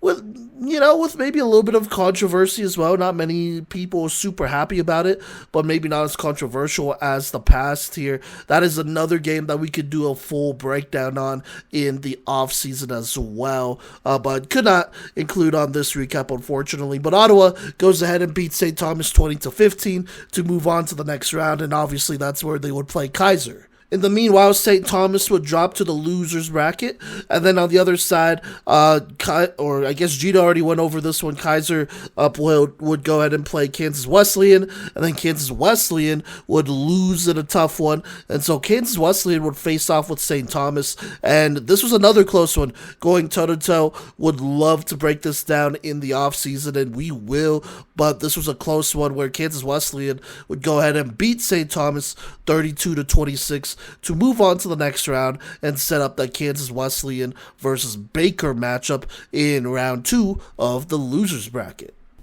Alrighty, we are now on to day 2 of the 2026 NAIA Flag Football National Championship here. And on the first game here at 8 a.m., we got number 2 ranked Ottawa facing off against number 8 St. Francis. Neither of these teams have faced each other before, so let's go ahead and see what happens here. This is a winner-go-home matchup, so loser of this one is done. The winner of this one is actually going to be facing the winner of either Baker or Kansas Wesleyan here. And that game is going to be 2 recaps from now here. But let's go ahead and get this one up and running here. It's going to be Ottawa ball, 1st and 6 to start this one off. On 1st and 6, a quick out to Alyssa Linkus goes for 5 yards. And on 2nd down, an incomplete pass over the middle was well covered by Ava Cousins to make it 3rd and 1. On 3rd down, Anna Anderson to Tatiana Dos Santos for the 1st down to make it 1st and 17. On 1st down, Anna Anderson rolls right and she finds Marley Spielberg for 6 yards. On 2nd down, Olga Sotillo gets a direct snap for a 1st down across midfield. It's going to be 1st and 17. It's going to be a direct snap to Olga Sotillo again on the next play for 8 yards this time. It's going to be 2nd and 9. On 2nd and 9, Anderson to Spielberg again here, and it is down at the 21-yard line to make it 3rd and 1. On 3rd down, a quick pass to Tatiana Dos Santos gets them the 1st down in the red zone here. It's going to be 1st and 19 for Ottawa. Anna Anderson is flushed out right, and she fires it to Jada Barron for 9 yards. On 2nd and 10, Anna Anderson to Maya Quinn for a nice gain. It'll be 3rd and 4. On 3rd and 4, Anna Anderson looks to Tatiana Dos Santos, who is open for the touchdown. And the extra point was stopped here, but the Ottawa Braves now lead 6-0 early in the game. It's going to be 3 and out here for St. Francis on their first drive here. DJ Paris swatted down a pass to help force that punt. On 1st and 9 here for Ottawa, Anna Anderson rolls left and lofts up a bomb to Jada Barron in stride for a huge gain near the red zone. It's going to be 2nd and 2. On 2nd and 2, the Ottawa Braves are going to waste no time here as Dos Santos takes the reception and puts on some crazy moves, and she goes in for the touchdown here. She juked out like 4 different defenders for that score here. Jada Barron takes in the extra point. The Ottawa Braves lead 13-0 as they are rolling early on. It's going to be 1st and 6 here for St. Francis. Following an incomplete pass here, the freshman QB Gianna Reyes is dancing in the pocket, but it looks like she's just waiting for that dump off to the running back, and that'll get him 4 yards. On 3rd and 2, Reyes hits Mackenzie Fuse in stride in the flats for a nice gain. It'll be 1st and 16. Reyes keeps it for a decent gain there on that one. We're going to get 2nd and 8. On 2nd down, Gianna Reyes floats it to Madison Myers-Rabitis for a 1st down across midfield. On 1st and 20 here, a quick hitter to Harmony Walker for a nice gain. It's going to make it 2nd and 10. On 2nd and medium, a quick out goes to Ava Cousins, who gets some yards after the catch. That'll make it 3rd and 1 right near the red zone here for St. Francis. And that's going to take us to the end of the first quarter. Ottawa is up on St. Francis 13-0 in this one at the end of the first quarter. Coming into the second quarter here, it is a swing pass out to Haley Witherspoon, and that gets them the 1st down in the red zone here for the first time in this game. On 1st and 19, Gianna Reyes keeps it, but her pitch back goes out of bounds. It's going to be 2nd and 12 for St. Francis. On 2nd down, DJ Paris is relentless on the rush. She tracks down Reyes before she can get too far on that scramble, but still, it's going to be 3rd and 7. On 3rd down, Reyes floats it to Mackenzie Fuse, who trips before the ball can get there. It'll be 4th and 7. It was very well covered there by Olga Sotillo. On the 4th down try, Duquesne Washington swats down the pass in the end zone for a turnover on downs. It feels like Duquesne Washington is always there on the fourth down tries to get those turnovers on downs. That's why she is all PMC this year. But now let's go ahead and check it out here. It's 1st and 13 for Ottawa. Maya Quinn gets a completion for 3 yards, and then Anna Anderson finds Tatiana Dos Santos, but there's a hold on that pole there on St. Francis.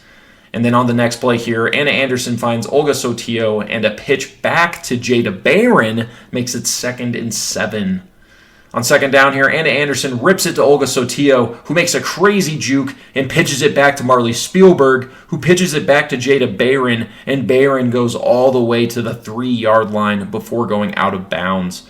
That was one of my favorite plays from the entire tournament. I just love the way those players are always there, ready for the pitch, and Ottawa is one of the best at doing it there for sure. But now on that next play here, a direct snap goes to Marley Spielberg for a yard, and then it's offsides on St. Francis. But on the next play here, Anna Anderson is going to dump it off to Maya Quinn, who takes it in for the touchdown. Along with that extra point here, Ottawa is rolling 21-0. It is 1st and 6 here now for St. Francis. Gianna Reyes finds Mackenzie Fuse for 5 yards, and then Sue Kaufman tracks down Reyes on the scramble, but Reyes gets that first down before that flagpole. It's going to be 1st and 20. A check down goes to Wilma Gardner for a yard. On 2nd down and long, Reyes rolls out and finds Gardner for a decent gain. It'll be 3rd and 12.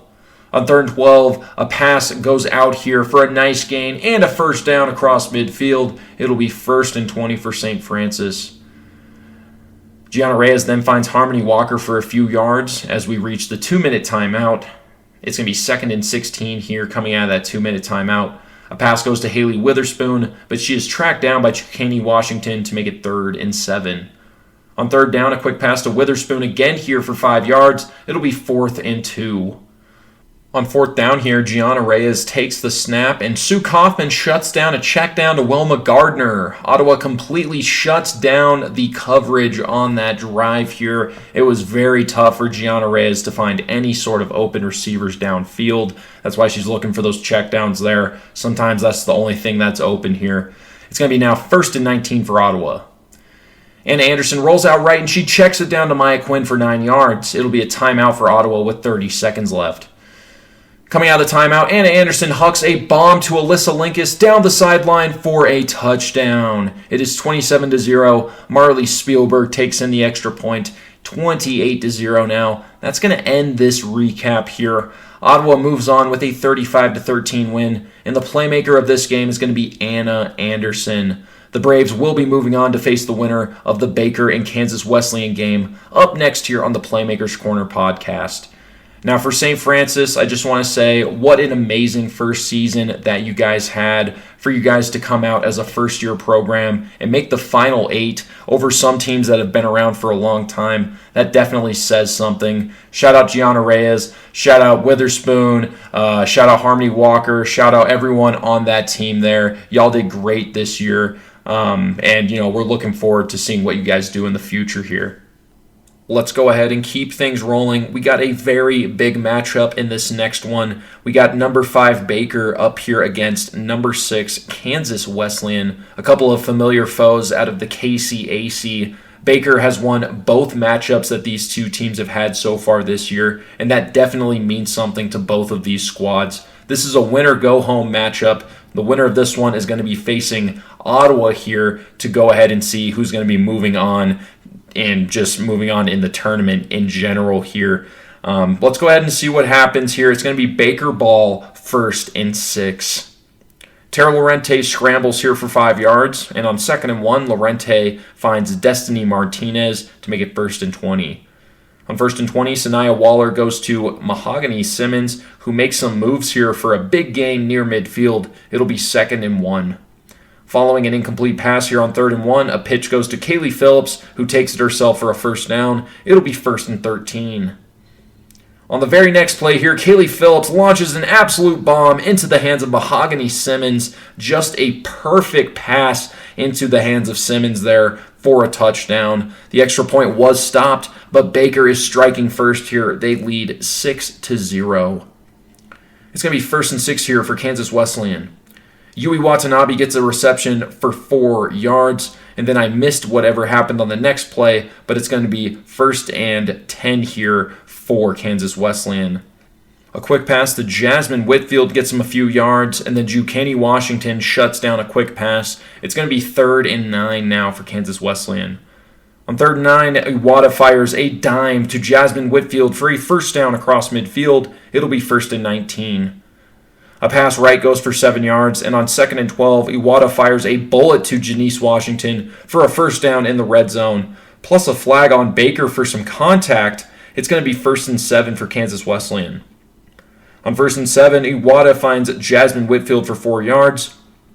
And on 2nd and 3, a sidearm sling to Yui Watanabe goes for 2 yards. It'll be 3rd and 1 right near the end zone. And on 3rd and 1, Layla Cassian, sorry if I mispronounced that there, takes the direct snap for the touchdown. And the extra point is good as well. So Kansas Wesleyan is going to take a 7-6 lead here. It is now Baker ball, 1st and 6, but on the very first play, Aaliyah Wood picks off Lorente's pass. Kansas Wesleyan is going to take the ball right back. It'll be 1st and 2 near midfield here for the Coyotes. On 1st down, a slant goes to Janice Washington for a first down. It'll be 1st and 17. And after a couple of incomplete passes, on 3rd and 17, a deep ball is incomplete, but a flag on Baker is going to give them an automatic first down. It'll be 1st and 7 for the Coyotes. Following an incomplete pass, a quick pass goes to Janice Washington for 5 yards. It'll be 3rd and 2 as we go to the end of the first quarter. Kansas Wesleyan leads 7-6. Iwata goes to Yui Watanabe, who makes a defender miss and gets it into the red zone, plus holding on Baker. The flags just keep coming in. It's going to be 1st and 3 for Kansas Wesleyan here. On 1st and 3 in the red zone, a touchdown pass to Janice Washington, who makes the tough grab there. It'll be 13-7. The extra point was stopped there. So 13-7, Baker now has the ball down just a score. It'll be 1st and 6, and then after a drop pass, it is now 2nd and 6. And then on 2nd and 6 here, a sack for Kylie Douglas is going to make it 3rd and 10. On 3rd and 10, Ava DeWare comes down and shuts down a Kaylee Phillips scramble. It'll be 4th and 4. And, most teams would definitely punt here, but not Baker. They are going to go for it here. They want to be back in this game right away. They don't want to wait for it. Tara Lorente takes the snap. She fires a bullet over the middle. It looks like the DB got all over the receiver's back, and it should be a pass interference. But there's no flags on the field, which is very surprising after all of the flags that the ref was calling here on the last 2 Kansas Wesleyan drives. But no flag on the pass interference. That'll be a turnover on downs, and Coach Willie Perez is absolutely livid. The gamble on 4th down could potentially have some lethal consequences here, as Kansas Wesleyan has the ball in the red zone here to start their drive. It's now 1st and 16 here for Kansas Wesleyan. A quick pass goes for a couple of yards. On 2nd and down, Shahira Wada fires a dime over the middle to Aaliyah Wood, and that is a touchdown. Kansas Wesleyan capitalizes on that turnover on downs to get a 2-score lead here as Eva DeCesare takes in the extra point. Kansas Wesleyan now leads 20-6, and yes, Coach Willie Perez is still livid, and I do not blame him whatsoever. The bad luck continues as Baker starts off their next drive with a false start, so it'll be 1st and 11, but Kaylee Phillips is going to get the first down grab. It'll make it 1st and 18, and then Lorente scrambles for 14 yards to make it 2nd and 4. A dangerous pass over the middle is incomplete. It'll be 3rd and 4. On 3rd and 4, a quick pass to Destiny Martinez as she gets the first down across midfield. It is now 1st and 12. On 1st down, a double pass to Mahogany Simmons gets him 10 yards. It's going to be 2nd and 2 right near the red zone here. A quick pass to Destiny Martinez here gets them in the flats here for 1st and 15. On 1st down, Lorente keeps it for 5 yards. And on 2nd and 10, a Phillips keeper right. And there was definitely a hold on the flagpole. It was not called. It's now going to be 3rd and 3. On 3rd down, Ava DeWare comes in and knocks it down. It's going to be 4th and 3. Baker has one more try here to try and stay in this game. Tara Lorente takes the snap, and she slings it right to Kaylee Phillips, who fights through contact and extends her arm for the touchdown. I genuinely cannot believe that she was able to fight through contact and still reach out and get that across. Great call by the ref as well there to see that. Janice Washington shuts down the extra point, but Kansas Wesleyan leads Baker now 20-12. On 1st and 6 here for Kansas Wesleyan, Chihiro Wada has Laura Hernandez-Sanchez wide open down the sideline, and Hernandez-Sanchez goes all the way for 6 points. Blown coverage there in cover 3. It is now 27-12 as Janice Washington hauled in the extra point.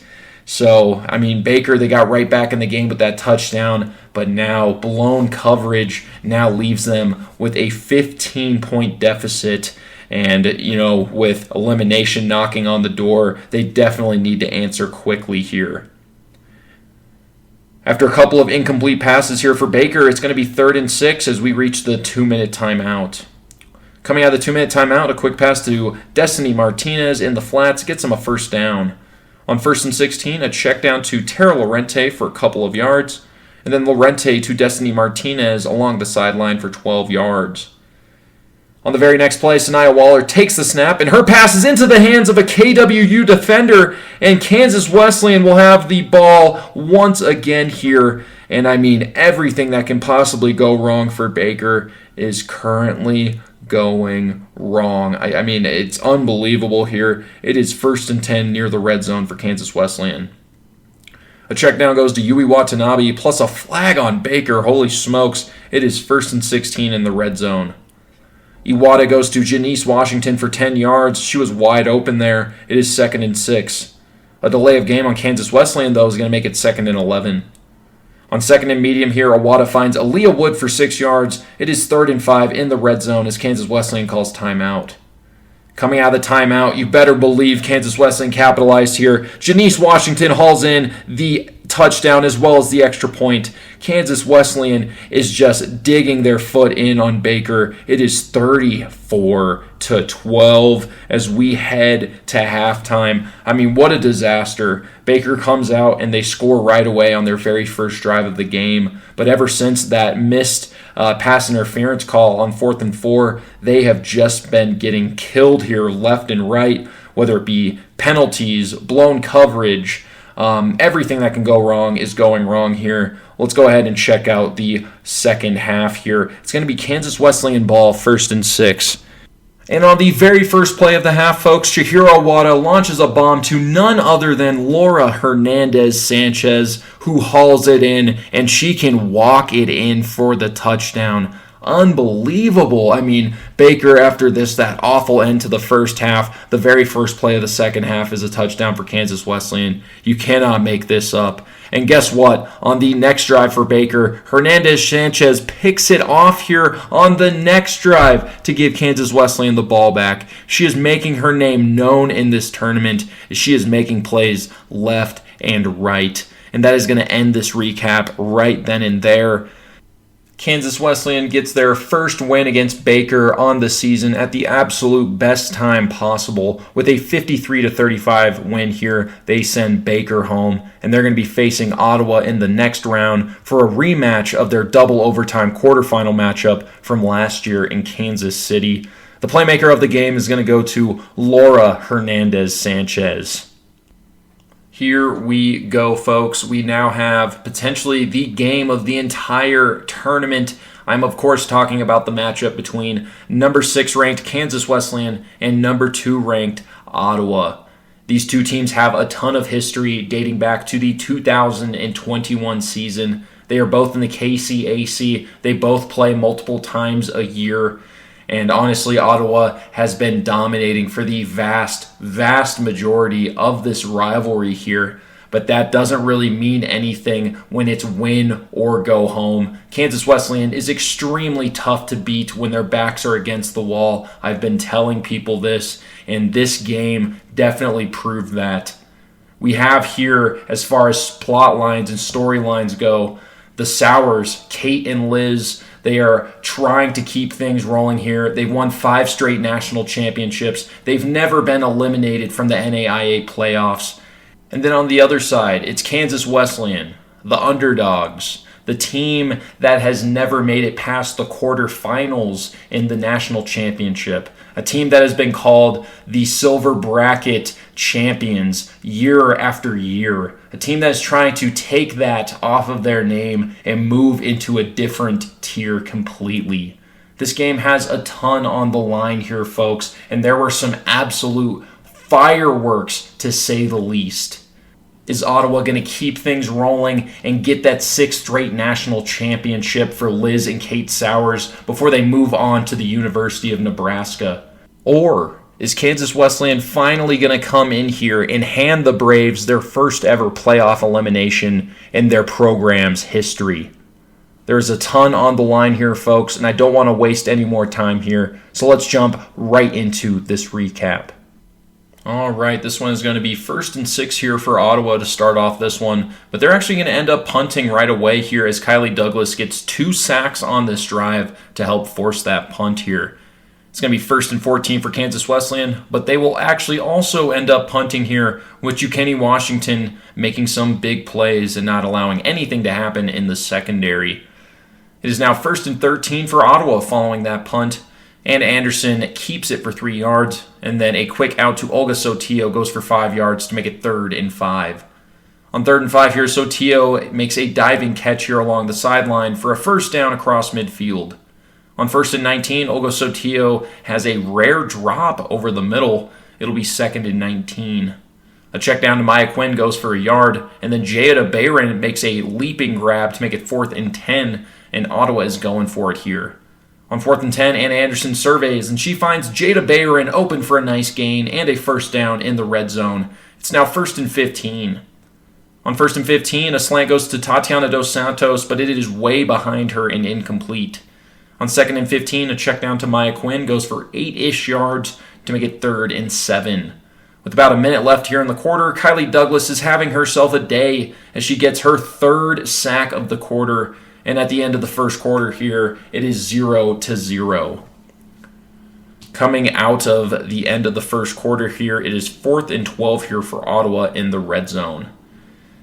And then Olga Sotillo makes a tough catch, but it is out of bounds here. That would have been a touchdown. It is going to be 1st and 8 for Kansas Wesleyan. A first down pass is going to make it 1st and 19 here. And then following a missed play, DJ Perez swats down the pass on the rush. It'll be 3rd and 19. Iwata chucks a bullet to Jasmine Whitfield for a big-time first down across midfield. It'll be 1st and 11. And then there was also a penalty on that play there to get tacked on to make it 1st and 11 there. And then a quick hitter to Janice Washington makes it 2nd and 2. And then Eva Desasare takes a direct snap and gets some nice yards there to make it 1st and 15 in the red zone. A check down to Desasare makes it 2nd and 10 with 8 minutes left here in the first half. A false start on Kansas Wesleyan after that there makes it 2nd and 15. And on 2nd and 15, Chihiro Wada chucks it up over the top of the Ottawa defense, and it is hauled in stride by Aaliyah Wood in the end zone. It is 6-0 after the extra point was incomplete here. And Ottawa on their next drive, they're going to end up punting here as Kansas Wesleyan's defense is playing super tough here. It is 1st and 10 for Kansas Wesleyan after the punt. A pass to Yui Watanabe in the flats goes for 2 yards, and then Iwata goes to Janice Washington along the sideline for 5 more yards. On 3rd and 3, Aaliyah Wood makes a tough grab on a whip route, but the diving catch is just short. It is going to be 4th and inches. On 4th and inches, Layla Cassian, she takes a direct snap for a first down across midfield, just barely. It'll be 1st and 20, and that'll take us to the 2-minute timeout. Iwata has a 1-yard keeper with a timeout by Ottawa there with 1:43 left. A quick out to Aaliyah Wood out of the timeout goes for 11 yards to make it 3rd and 9. On 3rd and 9, Kenny Washington makes a great play on the ball, and she swats it down to make it 4th and 9 here. And then Ottawa calls timeout. Iwata's pass falls short coming out of the timeout, so that'll be a turnover on downs. And then Ottawa would get the ball back, but they would actually end up not doing anything with it. So at halftime here, Kansas Wesleyan is holding Ottawa to 0 points. They have a 6-0 lead at the break. Kansas Wesleyan is going to get the ball at halftime with a chance to go ahead and add to their lead, but they would actually end up punting on this drive, with DJ Paris helping to force that punt with a swatted down pass. It is now 1st and 1 for Ottawa following the punt. And Anderson gets a keeper for 5 yards, and that'll get a first down. On 1st and 16, Anderson goes to Olga Sotillo, and that'll get him 15 yards here to make it 2nd and 1. On 2nd and 1, a quick out to Alyssa Linkus for a first down to make it 1st and 18. And Anderson then rolls out, and she hits Marley Spielberg for a nice gain. 2nd and 2, this Ottawa offense finally starting to get rolling here. Anderson is flushed out right, and she throws it away. But a flag on Ottawa is going to make it 2nd and 7 here. Anderson rolls left, and she finds Marley Spielberg to make it 3rd and 3. On 3rd down, Anderson to Alyssa Linkus. Alyssa Linkus then gets him another first down to make it 1st and 19. Linkus is open in the end zone, but the pass across Anderson's body is short. It's going to be 2nd and 19 here. On 2nd and 19, Jada Barron snags one for 6 yards. On 3rd and 13, Anderson surveys, but her pass to Spielberg is out of reach. It'll be 4th and 13 with just under 3 minutes left here in the third quarter. On 4th down here, Anderson rolls out left, but her pass is behind the receiver. That's going to be a great turnover on downs here for the Kansas Wesleyan defense. It'll be 1st and 7 here for the Coyotes. On 1st down, Awada surveys, stays strong in the pocket, and fires one to Yui Watanabe for a first down. It's going to be 1st and 16. Chihiro Awada surveys on 1st and 16, but her pass is picked off by Sanaya Glover, and she takes it down to the 3-yard line. And that's going to take us to the end of the third quarter here. Kansas Wesleyan leads Ottawa 6-0, but Ottawa is going to be in great position here to score as we start off the fourth quarter. It is now 1st and 3 for Ottawa near their own goal line, but a charging flag on their first play is going to make it 1st and 13. On 1st and 13, Anderson finds Marley Spielberg for 10 yards, and that'll get him right down back to the 3-yard line, 2nd and 3. On 2nd and short, it's Marley Spielberg again here as she makes the grab, and this ties the game up 6-6. Ottawa is finally on the board. And then Alyssa Linkus hauls in the extra point. Ottawa actually is now going to have the lead 7-6. After a couple of missed plays here for Kansas Wesleyan, they got 1st and 20 here. Iwata finds Hernandez Sanchez for a nice gain to make it 2nd and 8, and then a check down to Layla Cassian goes for a first down across midfield. It'll be 1st and 15 for the Coyotes. Iwata immediately finds Janice Washington for a nice 8-yard gain there, and then an incomplete pass intended for Aaliyah Wood is well covered by Jukini Washington. It'll be 3rd and 7. On 3rd and 7, a check down to Yui Watanabe in the flats for 5 yards, just short of the first down. The Coyotes are going to go for it here, and then Iwata finds Janice Washington for the first down in the red zone. It's going to be 1st and 17 here. And then Chihiro Awada and Yui Watanabe would connect on a couple of plays here. It's now 3rd and 4 in the red zone. On 3rd and 4, Janice Washington hauls in a pass for a touchdown. Kansas Wesleyan has the lead again, 12-7. What a tournament for Janice Washington here, as Kansas Wesleyan has a rather unsafe lead, but it is still a lead nonetheless, 12-7. We got 4 minutes and 58 seconds left in regulation here. We're going to go ahead and skip ahead a play here. It is now 2nd and 1 for Ottawa. Olga Sotillo gets a reception for no gain, and then Alyssa Linkus gets a first down reception here for 1st and 11. She is always there on the clutch downs. On 1st and 11, Sotillo takes a direct snap for 6 yards, and then Anna Anderson keeps it left for a first down across midfield. It is 1st and 16 as we hit the 2-minute warning. Coming out of the 2-minute timeout here, Laura Hernandez Sanchez shuts down an Alyssa Linkus check down here. It'll be 2nd and 12 for Ottawa. On 2nd down, a pass to Dos Santos is out of bounds, 3rd and 12. On 3rd down, Anderson gets a check down to Maya Quinn for a huge gain and a first down in the red zone. It'll be 1st and 20 for Ottawa. Sotillo gets a reception for 3 yards as Ottawa calls timeout with 51 seconds left here.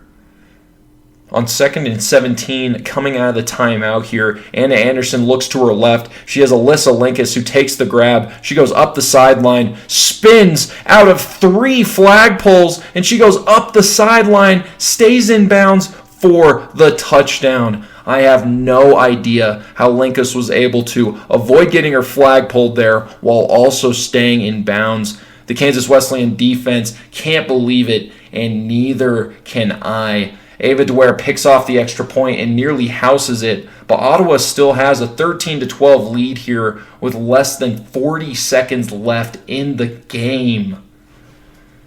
It is now 1st and 6 for Kansas Wesleyan in their final drive of the season. They need a score here. After a drop pass, a pass down the sideline for a first down makes it 1st and 19 here. We have 34 seconds left.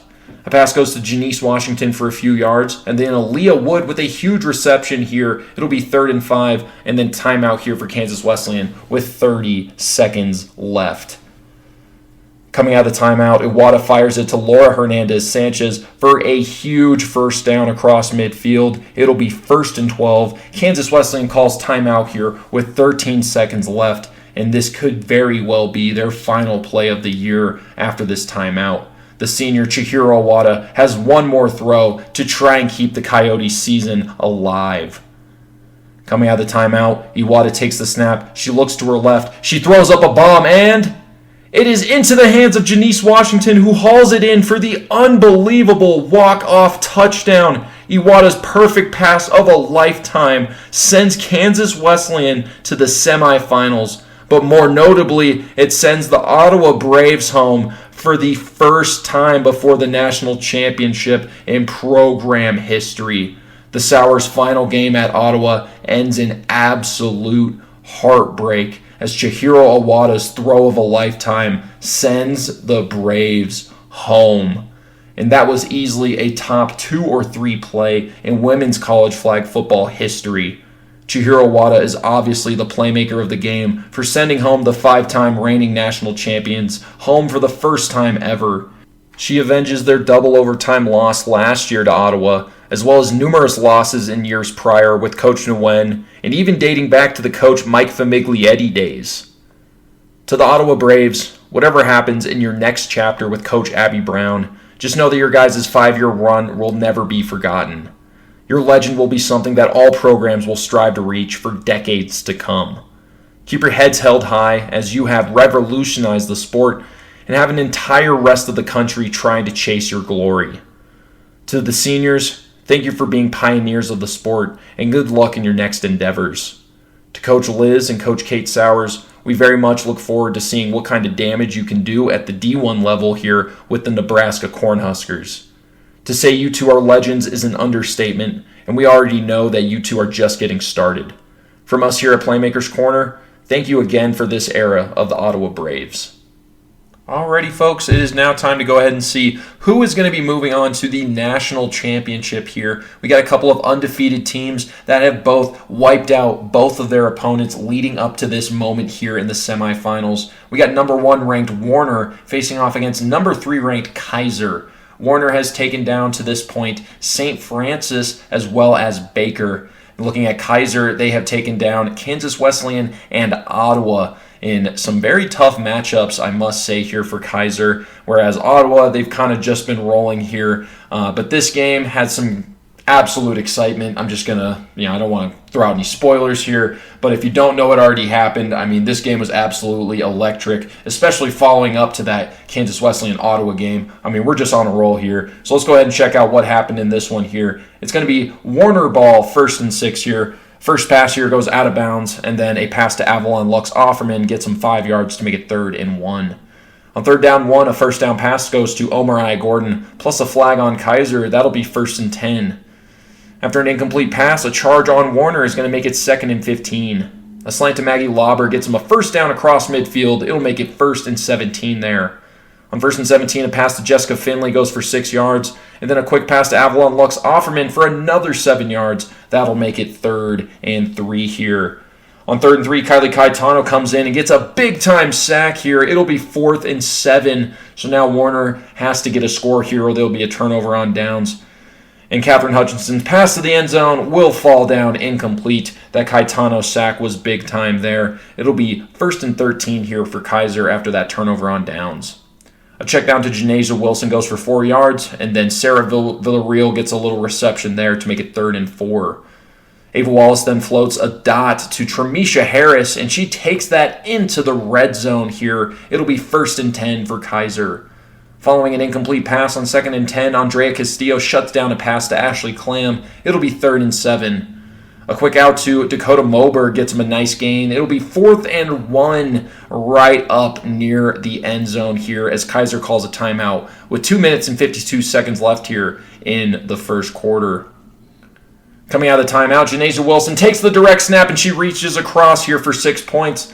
The extra point is good as well, so Keiser's going to take an early 7-0 lead. Following a couple of missed plays here, it is 1st and 12 for Warner. Hutchinson keeps it for a couple of yards here to make it 2nd and 5, and then Hutchinson finds Maggie Lauber for a first down across midfield. On 1st and 16, the check down is incomplete, and on 2nd and 16, Sarah Villarreal swats down the pass along the sideline. It's going to be 3rd and 16, and that'll take us to the end of the first quarter. Keiser leads number 1 ranked Warner 7-0.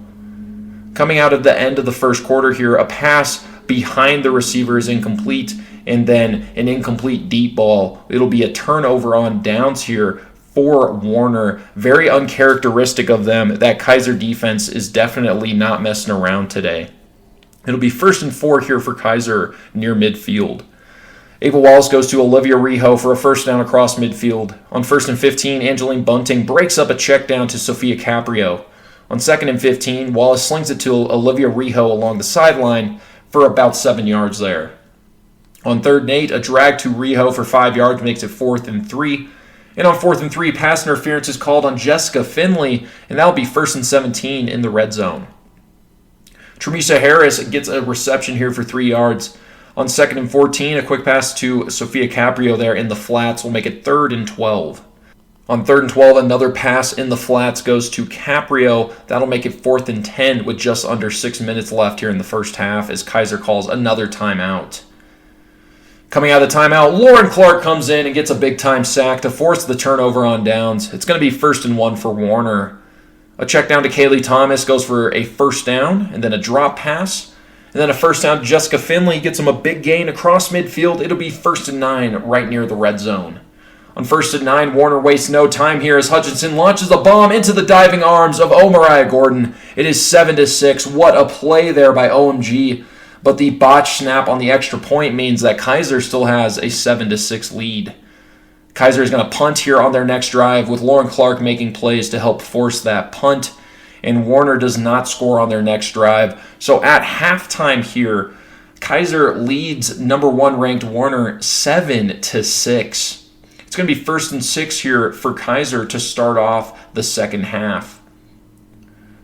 A 5-yard pass to Dakota Moberg, and then Janasia Wilson takes a check down for a nice gain. It'll be 1st and 11. On first down, Ava Wallace's pass is picked off by Andrea Castillo. The first-team All-Sun Conference DB gets the reception there. It is 1st and 13 for Warner. Hutchinson finds Vincent Cini here right away for 10 yards, and then Lux Offerman is down at the just short of the first down here, so it's going to be 3rd and 1. A slant goes to OMG for a first down in the red zone. It'll be 1st and 12. Following an incomplete pass on 2nd and 12, Ashley Clam gets in there and swats down a pass to Jessica Finley in the end zone there. Clam definitely does not want to score here. It is now 3rd and 12. Hutchinson then goes to Mariah Gordon for 6 yards. On 4th and 6, Ashley Clam swats down another pass in the end zone. That'll be a massive turnover on downs here for the Keiser defense. It is now 1st and 12 for the Seahawks. A check down to Olivia Rijo is shut down by Lauren Clark after 4 yards. A quick pass to Ashley Clam goes for 5 yards, and then a slant to Tremisha Harris gets him a big-time first down. It is now 1st and 19 across midfield as Ava Wallace's quick pass to Dakota Moberg gets him 4 yards there. And then an out to Tremisha Harris again gets him 3rd and 8. On 3rd down and 8, it is Anna Vincenzini who picks off the deep ball. It is 1st and 2 for Warner as the multi-time Sun Conference Player of the Year is making her name known in this one. A deep post to Finley is overthrown, and then an incomplete deep ball means it's 3rd and 2, and that'll be the end of the third quarter. The Keiser Seahawks are still leading the Warner Royals 7-6. Let's go ahead and start off this fourth quarter and see who is going to be advancing to the NAIA Women's College Football National Championship. A first down pass goes to Avalon Lux Offerman. That'll be a first down here, 1st and 16. A quick pass to Maggie Lauber goes for 4 yards, and then another slant to Lauber here as she gets 10 yards on that one, and she makes it 3rd and 2. A first down pass makes it 1st and 19. A slant to Jessica Finley goes for 5 yards, and Janasia Wilson swats it down on the rush. She is such a problem when rushing. It is now 3rd and 14. And then Janasia Wilson on the next one, she gets between 2 blockers on the next play and swats down another pass. She is unbelievable. That's a turnover on downs here as Janasia Wilson is putting this game into her own hands. It is now 1st and 6 here for Keiser after those big plays there by Janasia Wilson. A first down pass goes to Tremisha Harris. It'll be 1st and 20. And a Sophia Caprio reception goes for a nice gain, about 11 yards there. On 2nd and 9, a check down to Sarah Villarreal gets him 5 yards. And on 3rd and 4, a late flag on Warner for a hold gives Keiser a first down automatically. It'll be 1st and 4 at the same spot. Ava Wallace floats it to Sarah Villarreal for a decent gain. It's going to be 2nd and 1. Following an incomplete pass, it is now 3rd and 1. On 3rd and 1, Ava Wallace's pass is picked off by Anna Vincenzini. That is her 2nd pick of the game. It is now 1st and 6 for Warner. They actually have a chance here to try and win this game. And then a quick pass goes for 5 yards at 2nd and 1. And then a dump off to Serenity Hickman is going to go for a first down across midfield. It's 1st and 20 for Warner.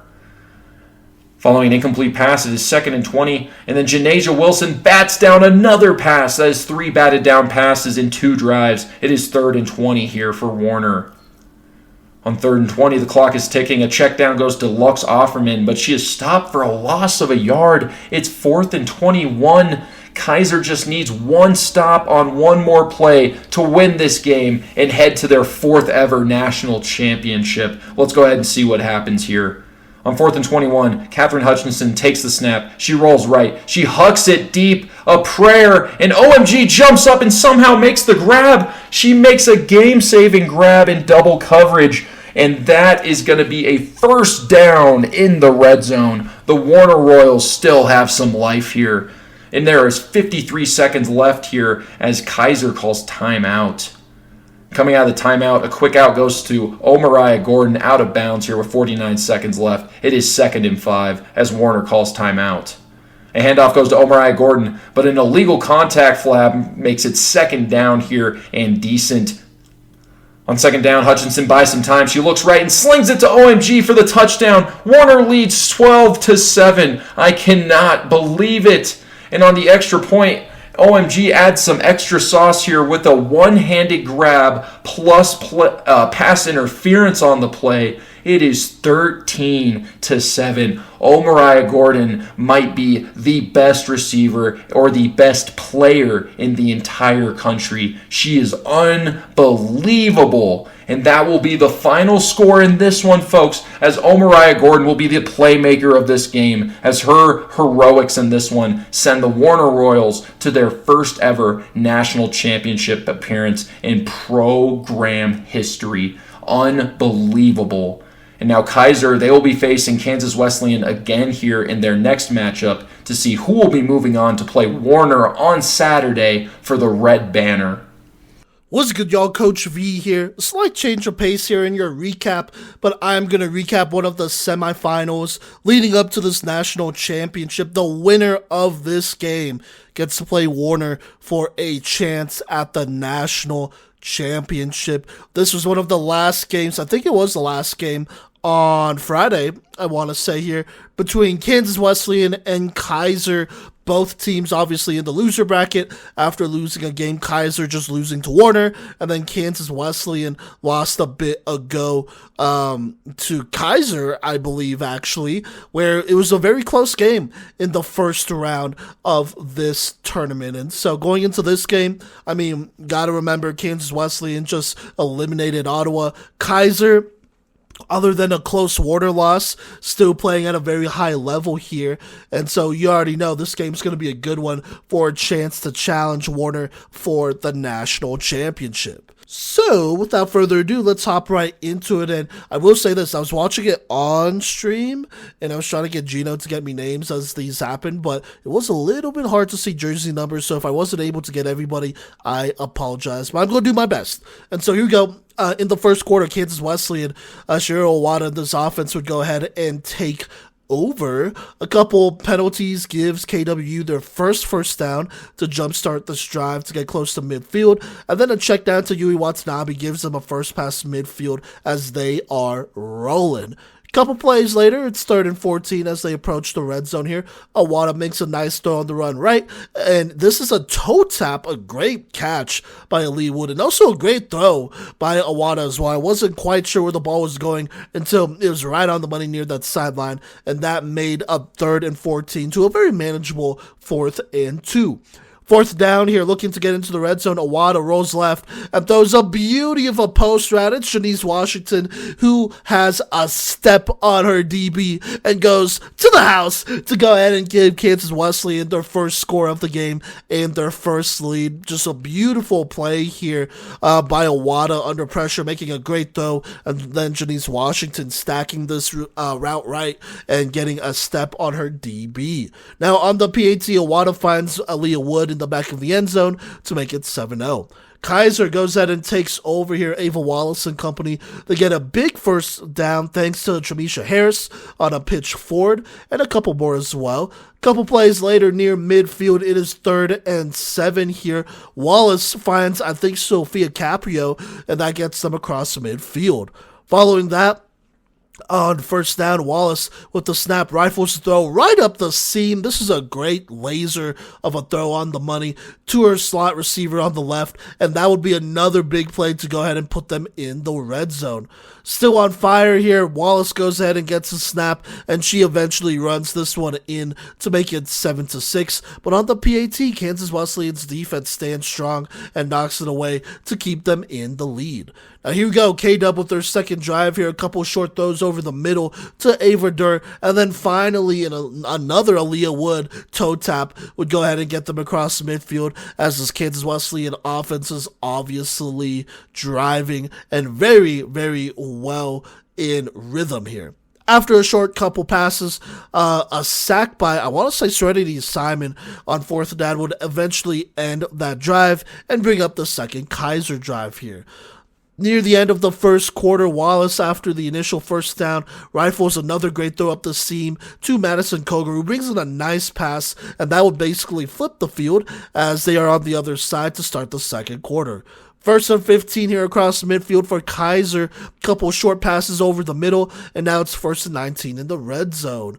Following that, Wallace throws a quick out to her center, who goes ahead and runs it in and gives Keiser their first lead, making it 12-7. The PAT makes it 13-7 following that. Early throws over the middle for Kansas Wesleyan, plus a penalty, gets them in a close 2nd and 3 situation, close to midfield, I should say. And on 2nd and 3, Owada finds Jasmine Whitfield across the middle, and that also gets them across the midfield. Following that, Owada then throws just kind of an inaccurate ball. It kind of looked like maybe she was trying to throw towards the slot receiver who was running a hitch here, but this was just an inaccurate ball, and it was easily intercepted by a Keiser linebacker, as that kind of flips this game on its head, as the momentum all goes Kaiser's way here, it feels, as they now have a 1st and 2 approaching midfield. Looking to take advantage of this, Ava Wallace, wanting to put this game away quickly, goes ahead and lofts a deep pass right over the middle for a massive play here, as there's just a big breakdown in this Kansas Wesleyan defense. I don't know where the safeties were, but eventually they were able to track down that receiver, but the damage was done. That went for a big 30-plus yard play, and now they are 5 yards away from scoring in the red zone. Following that play, Wallace sidearms this one to Janasia Wilson, I believe, who goes ahead and walks it in and makes it a 2-score game. Now 19-7. Ava Wallace on fire as they are looking to put the pressure on Kansas Wesleyan. Now K-Dub, they are looking to respond after that unfortunate turnover. They get some short passes and incompletions, but there is a costly false start penalty, and now puts them in a 3rd and 5, still in that first quadrant. And so 3rd and 5 here, Awada finds her drag route. I think it's safe with Durr, but she is stopped just short here. So now it's 4th down, but Kansas Wesleyan, feeling the pressure, feels like they have to go for it, and I get it. And so they go for it, and Awada goes back to Durr, who makes a nice all-hands catch to give them a 1st down and get them out of a difficult situation with about 4 minutes left in the 2nd quarter. Following that bailout here, Awada rolls left and throws a nice ball up the seam to a wide open Janice Washington, who then flips the field and makes a big play of her own to go ahead and get Kansas Wesleyan in the red zone. We got a 1st and 18. A couple plays later, they chip away here, but they find themselves in a 4th and 1 situation. They just go ahead and run a direct snap to the running back, who punches it in to make it 19-13. The PAT throw would be just off the mark, dropped here, but at the very least, Kansas Wesleyan is only trailing by 6 with about a minute left in this half. Now, Keiser, at first it didn't look like, was really trying to do too much here. A lot of short passes here until Ava Wallace throws a short pass, kind of a spot route to Dakota Moberg, who just spins out of 2 defenders and is out of there to the house to go ahead and put Keiser up 25-13 in the final seconds of the half. This was a devastating play for Keiser right at the end of half here. It looked like Kansas Wesleyan was going to be able to get them to just run out the clock here, and then just miss flagpoles. 2 players missing right there and allowing Dakota Moberg to just rip off a massive gain to put them up by 2 scores at the end here. Definitely demoralized that sideline just a little bit, it felt. Now, and it's tough because at the start of the 3rd quarter, Keiser would also get the ball. Kansas Wesleyan did not have enough time to put anything together after that Moberg score here. And so here we go in the 3rd quarter. Keiser looking to go ahead and puts away potentially K-Dub here early by going up by 3 scores. A couple plays in, Wallace eventually finds Wilson over the middle, who spins a couple times, 1, 2, 3, 4 times to go ahead and get them across the midfield and a 1st down. Following that, she finds Wilson again left on a quick hitter for another 1st down, this time in the red zone. Keiser now rolling. We have a couple plays here in the red zone, but eventually it comes down to a direct snap to the running back, who punches it in to make it 31-13. Following that, they go for 2 here, and on the 2-point conversion, Wallace with the snap throws an absolute rope to her dig route receiver to go ahead and get the 2-point conversion and make it 33-13. It is a 20-point game here in the 3rd quarter, and unfortunately, Kansas Wesleyan is just not able to close that gap here. Awada would score on their next drive. I think she finds Aaliyah Wood, and then she finds Yui Watanabe on the PAT to make it a 2-score game again, 33-21. But that would be the closest this game would be after that for the rest of the game here, because on the next drive, Janasia Wilson would catch a pass and take it 40-plus yards to the house to make it a 3-score game as well. The final of this one, Keiser wins 47-28. In my opinion, playmaker of the game has to be Janasia Wilson, who made big play after big play to really put away this Kansas Wesleyan team, who it felt like offensively really didn't struggle keeping up with them. They were scoring. Shira Awada, when she had her chances, was pretty good. Made that one big mistake where she just threw an interception, and I just can't understand why that happened. And then I know in the 4th quarter they had a chance to cut it to 1 score here, but it was a dropped pass, I think. And so even then, if your offense has to score over 28 to win, that's just not like a very winnable, formula right there.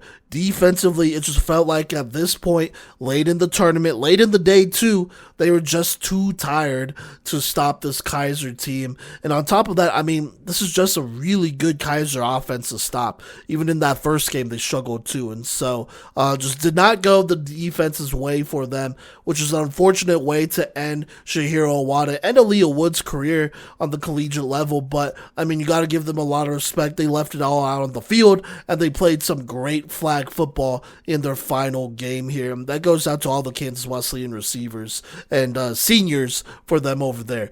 Defensively, They're a young defense. This is one of those things that you take along the way and you learn and you get better from. Or you don't and you get replaced, right? But the choice is theirs. For Keiser, they go ahead and they scrape back and they battle back into the national championship where they will play a familiar opponent in Warner. Hey, what is up, PMC fam? It is ya boy, Cody Stauffer, a.k.a. Coach K, a.k.a. Coach Stauffer, whatever alias it is. You know what time it is, as it is time to talk about the NAIA Invitational Championship game. This is the first NAIA sanctioned championship hosted by the NAIA for flag football. Don't tell me that you skipped straight to my segment, because my guy, Gino V. Hill, held it the heck down there in Florida at IMG Academy, catching so many classic matchups with so many narratives and so many stories coming to a close as far as classic players, future PMC Hall of Famers as it comes to flag football, serious pioneers of the game who have given so much to the game, including the likes of that Ottawa staff, who is now moving on to Nebraska, and for the first time ever, is not in the championship game, as this took place between two Sun Conference teams because they got knocked out by KWU and a crazy senior set of players and ones that were amidst a transition of their own. We had new kids on the block, University of St. Francis, from kind of the NAIA Independent Conference, as well as Hope International from the GSAC. You had Baker making noise. You had a ton of representation. You had a crazy turnout for St. Thomas and what happened with their season. But in the end, only two teams could stand. So there we were, Saturday morning at IMG Academy on the main field. This was Saturday, May 9th, 2026, for the championship between the Warner Royals and the Keiser Seahawks.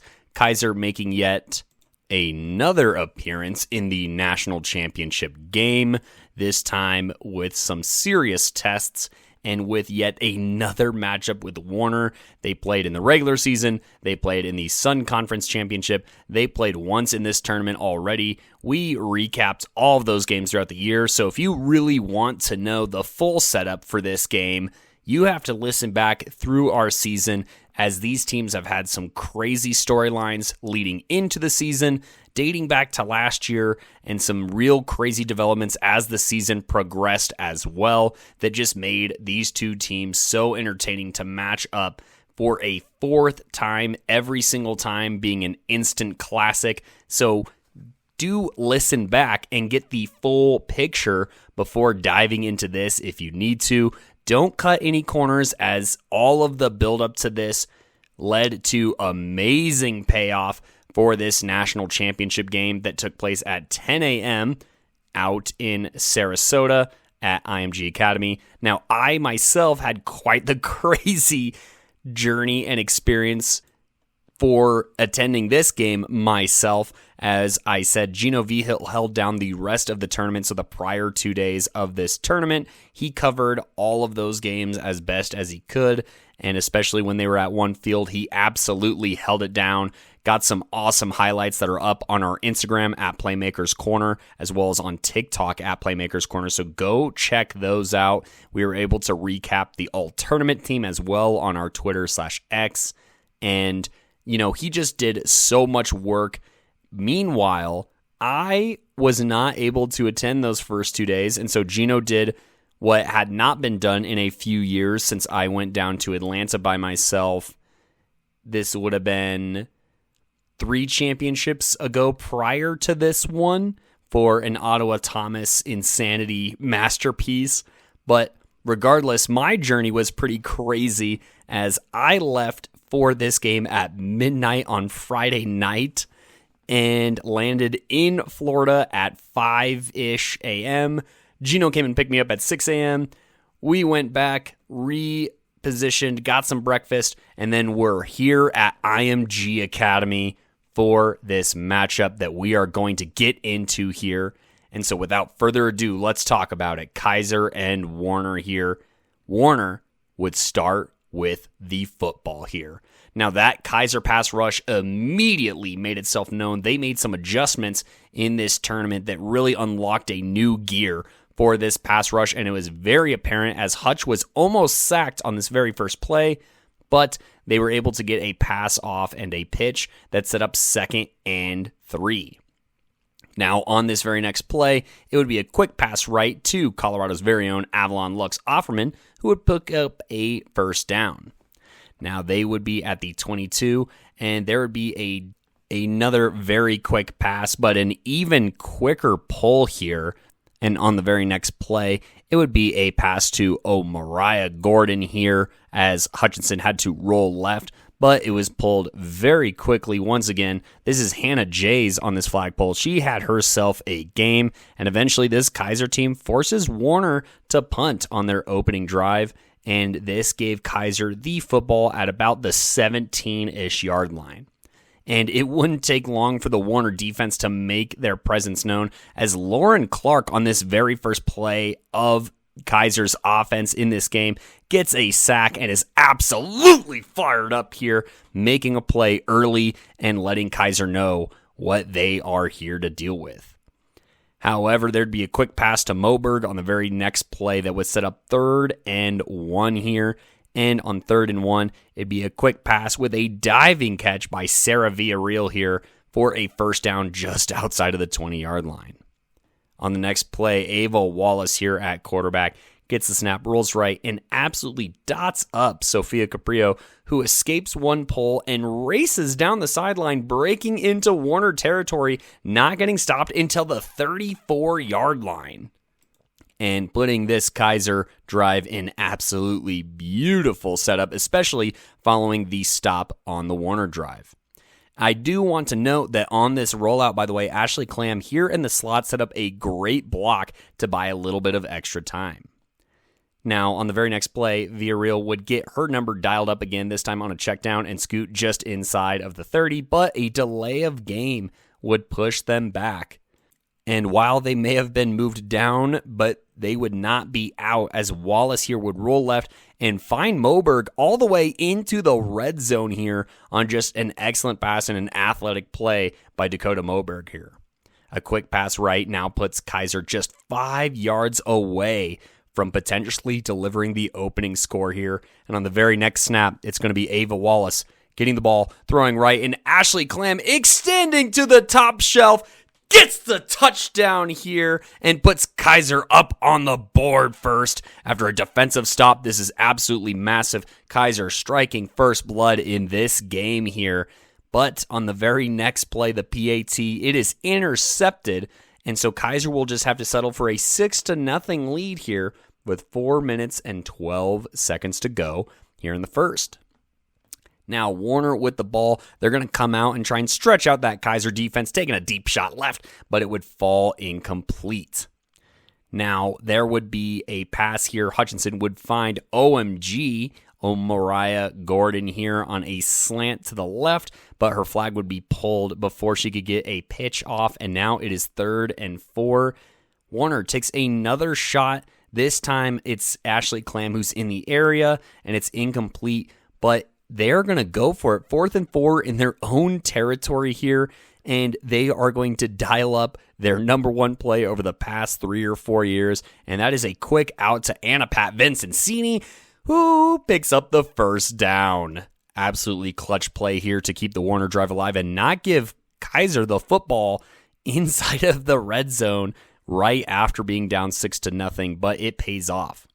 Now, they would have an incompletion and then a very short gain right, but an illegal contact play on Keiser on the next play gives Warner a first down and about 6 to midfield here. This one is called on Janasia Wilson and definitely seems by design by Warner to try and pull this off and accept a few charges in order to help take that pass rush down just a notch.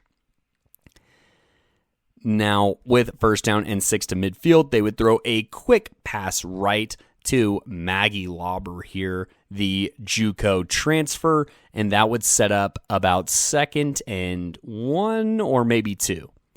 Now, the next pass would be heavily contested by that Keiser defense, giving up absolutely nothing free over the middle. And now it's 3rd and 2 as we head into the second quarter. Warner trailing 0-6 on this drive, trying to tie it up.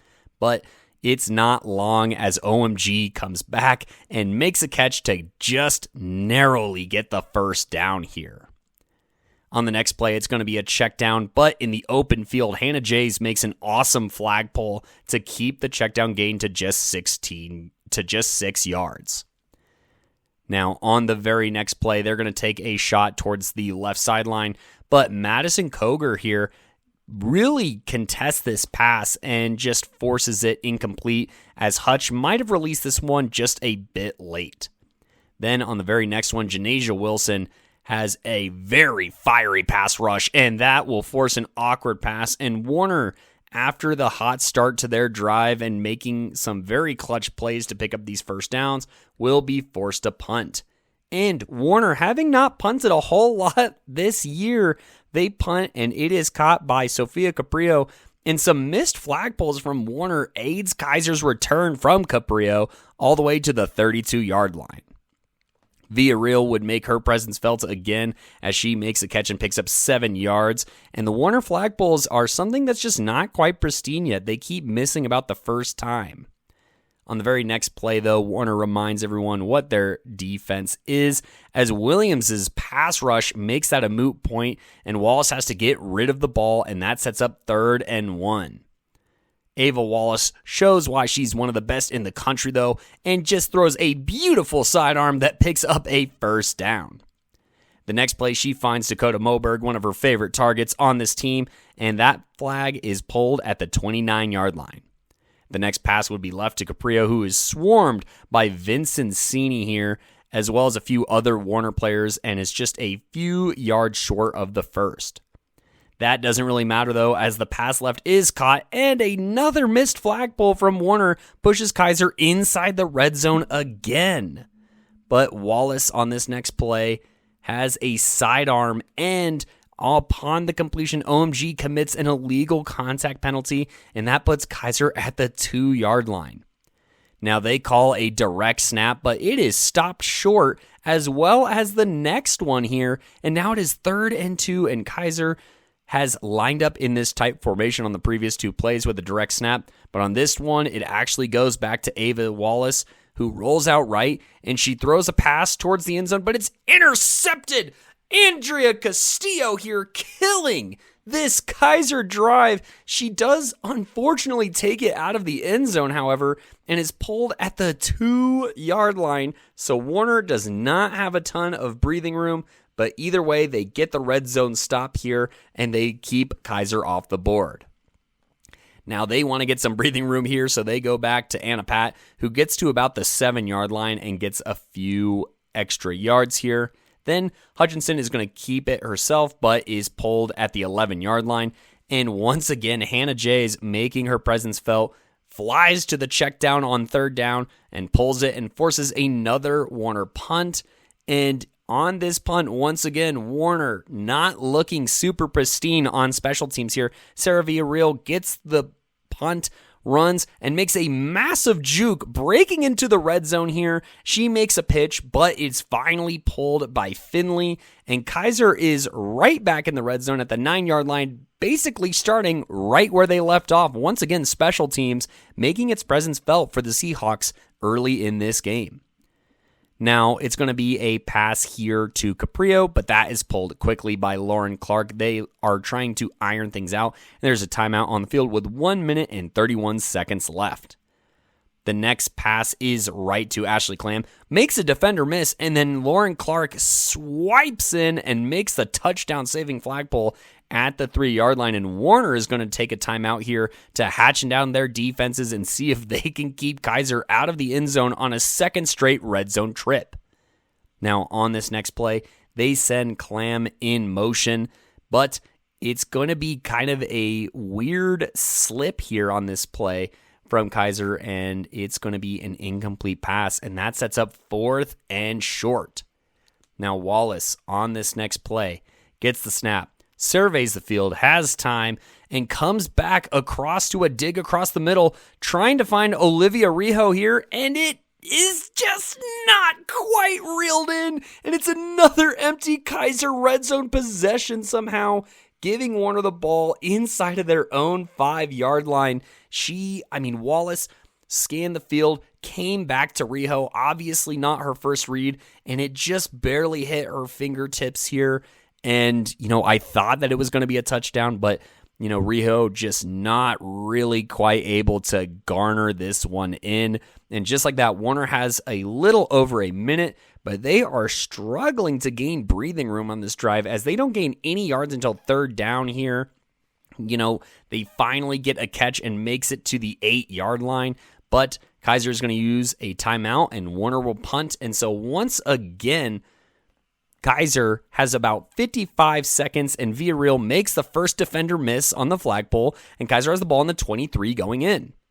On this first play, they send Moberg in motion, but that's kind of a distraction as they come back to Caprio, who runs ahead for a couple yards. On the very next play, Rijo going to bounce back here with a great catch by the boundary, and Keiser's going to take a timeout with 15 seconds left on the 9-yard line. They still have time here, and they go to Tramisha Harris, who makes a catch to the 2-yard line, and with another timeout, they have 10 seconds left in this. Wallace gets the snap, looking. Maggie Lauber now closing the distance, approaches Ava Wallace, and sticks a fork in this first half, ending it with a sack here. Warner survives 3, not 1, not 2, but 3 red zone trips from Keiser. However, Keiser did have 4 red zone trips and did cash in on one of them, so it is 6-0.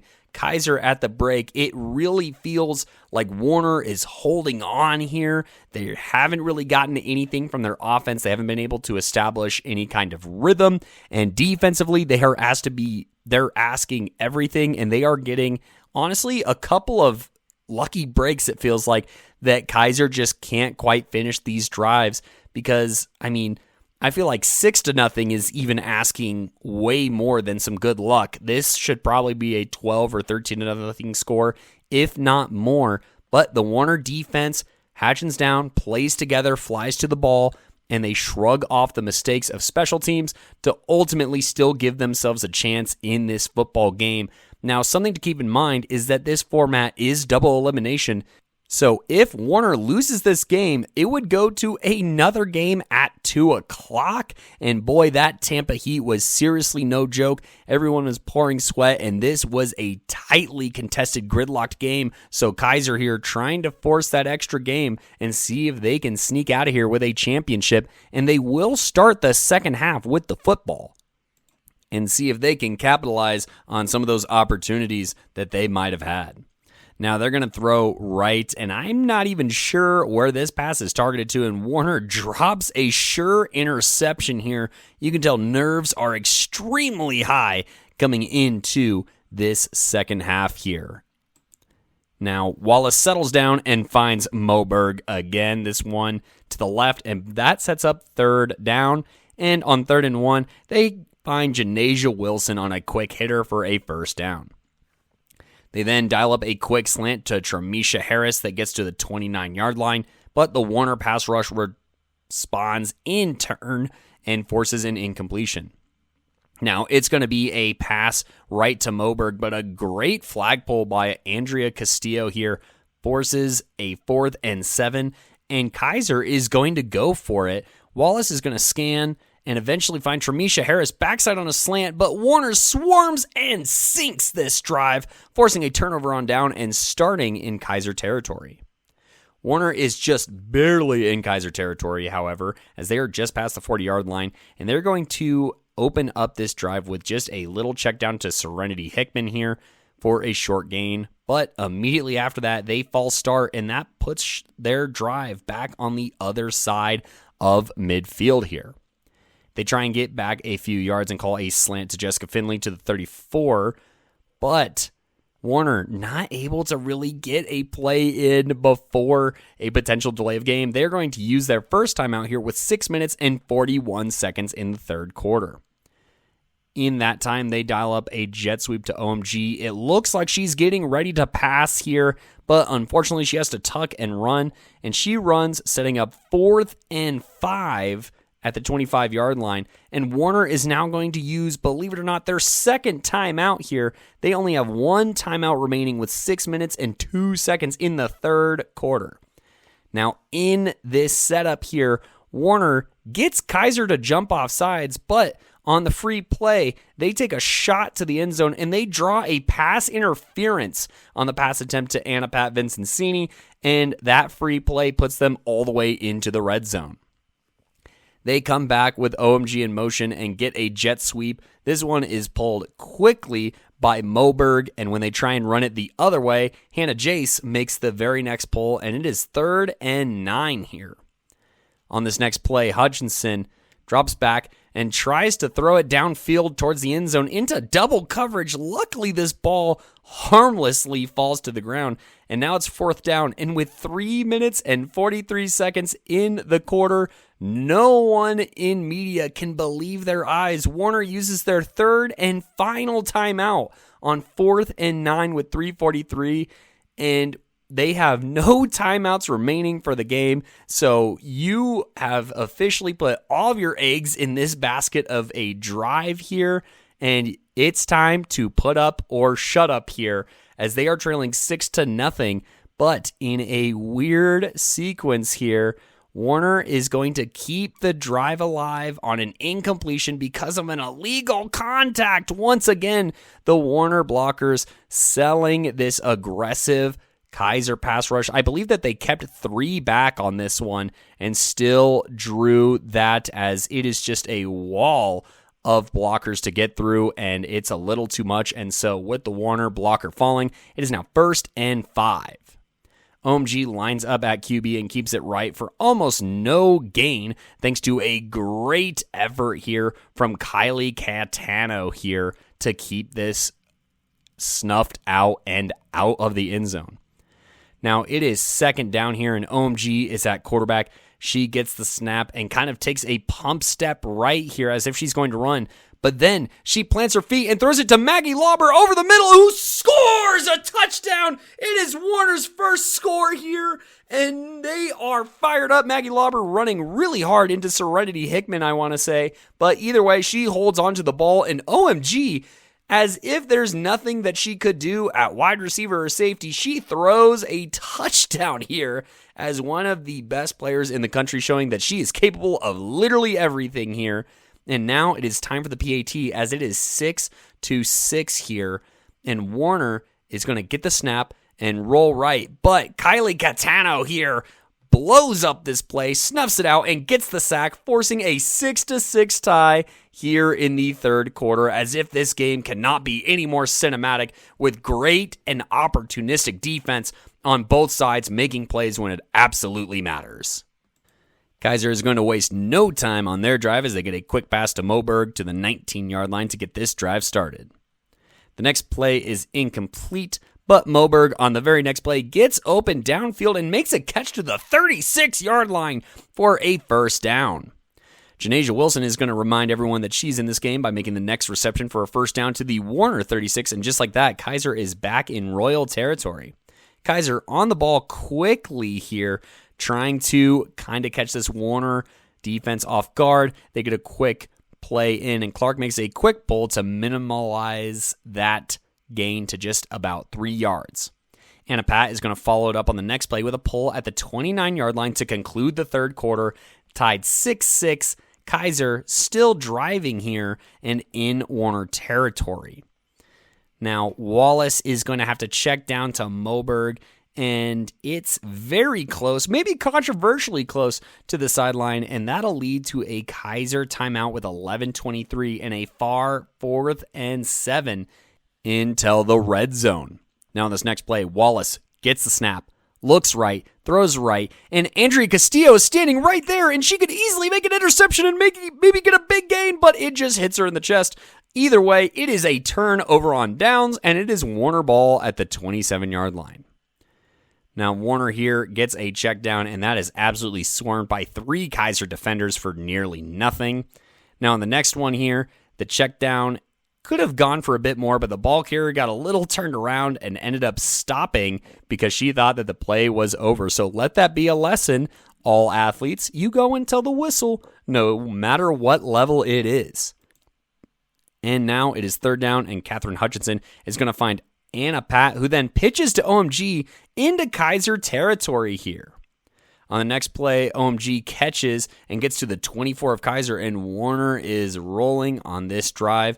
And then Hutch is going to roll left and throw to the OMG slant, coming right for a 1st down just into the red zone. But Dakota Moberg, turning in and dialing in, gets a quick flag pull for a small loss on a pass. But illegal contact on the very next play. The Warner blockers have really sold it today, and that gives them 1st and 15. They call a jet sweep that gets to the 10-yard line. But on this very next play, Catherine Hutchinson gets the ball and is sacked by Keiser, pushing them back to the 13-yard line, a loss of 3 here. And then it's going to be OMG getting the ball and passing to Avalon, who gets to about the 9-yard line with 5 minutes to go, and it is 4th down. And on this next play, Hutchinson gets it and lobs it, and 2 receivers are in the area, but they kind of collide into each other, and no one makes the catch, leading to a turnover on downs.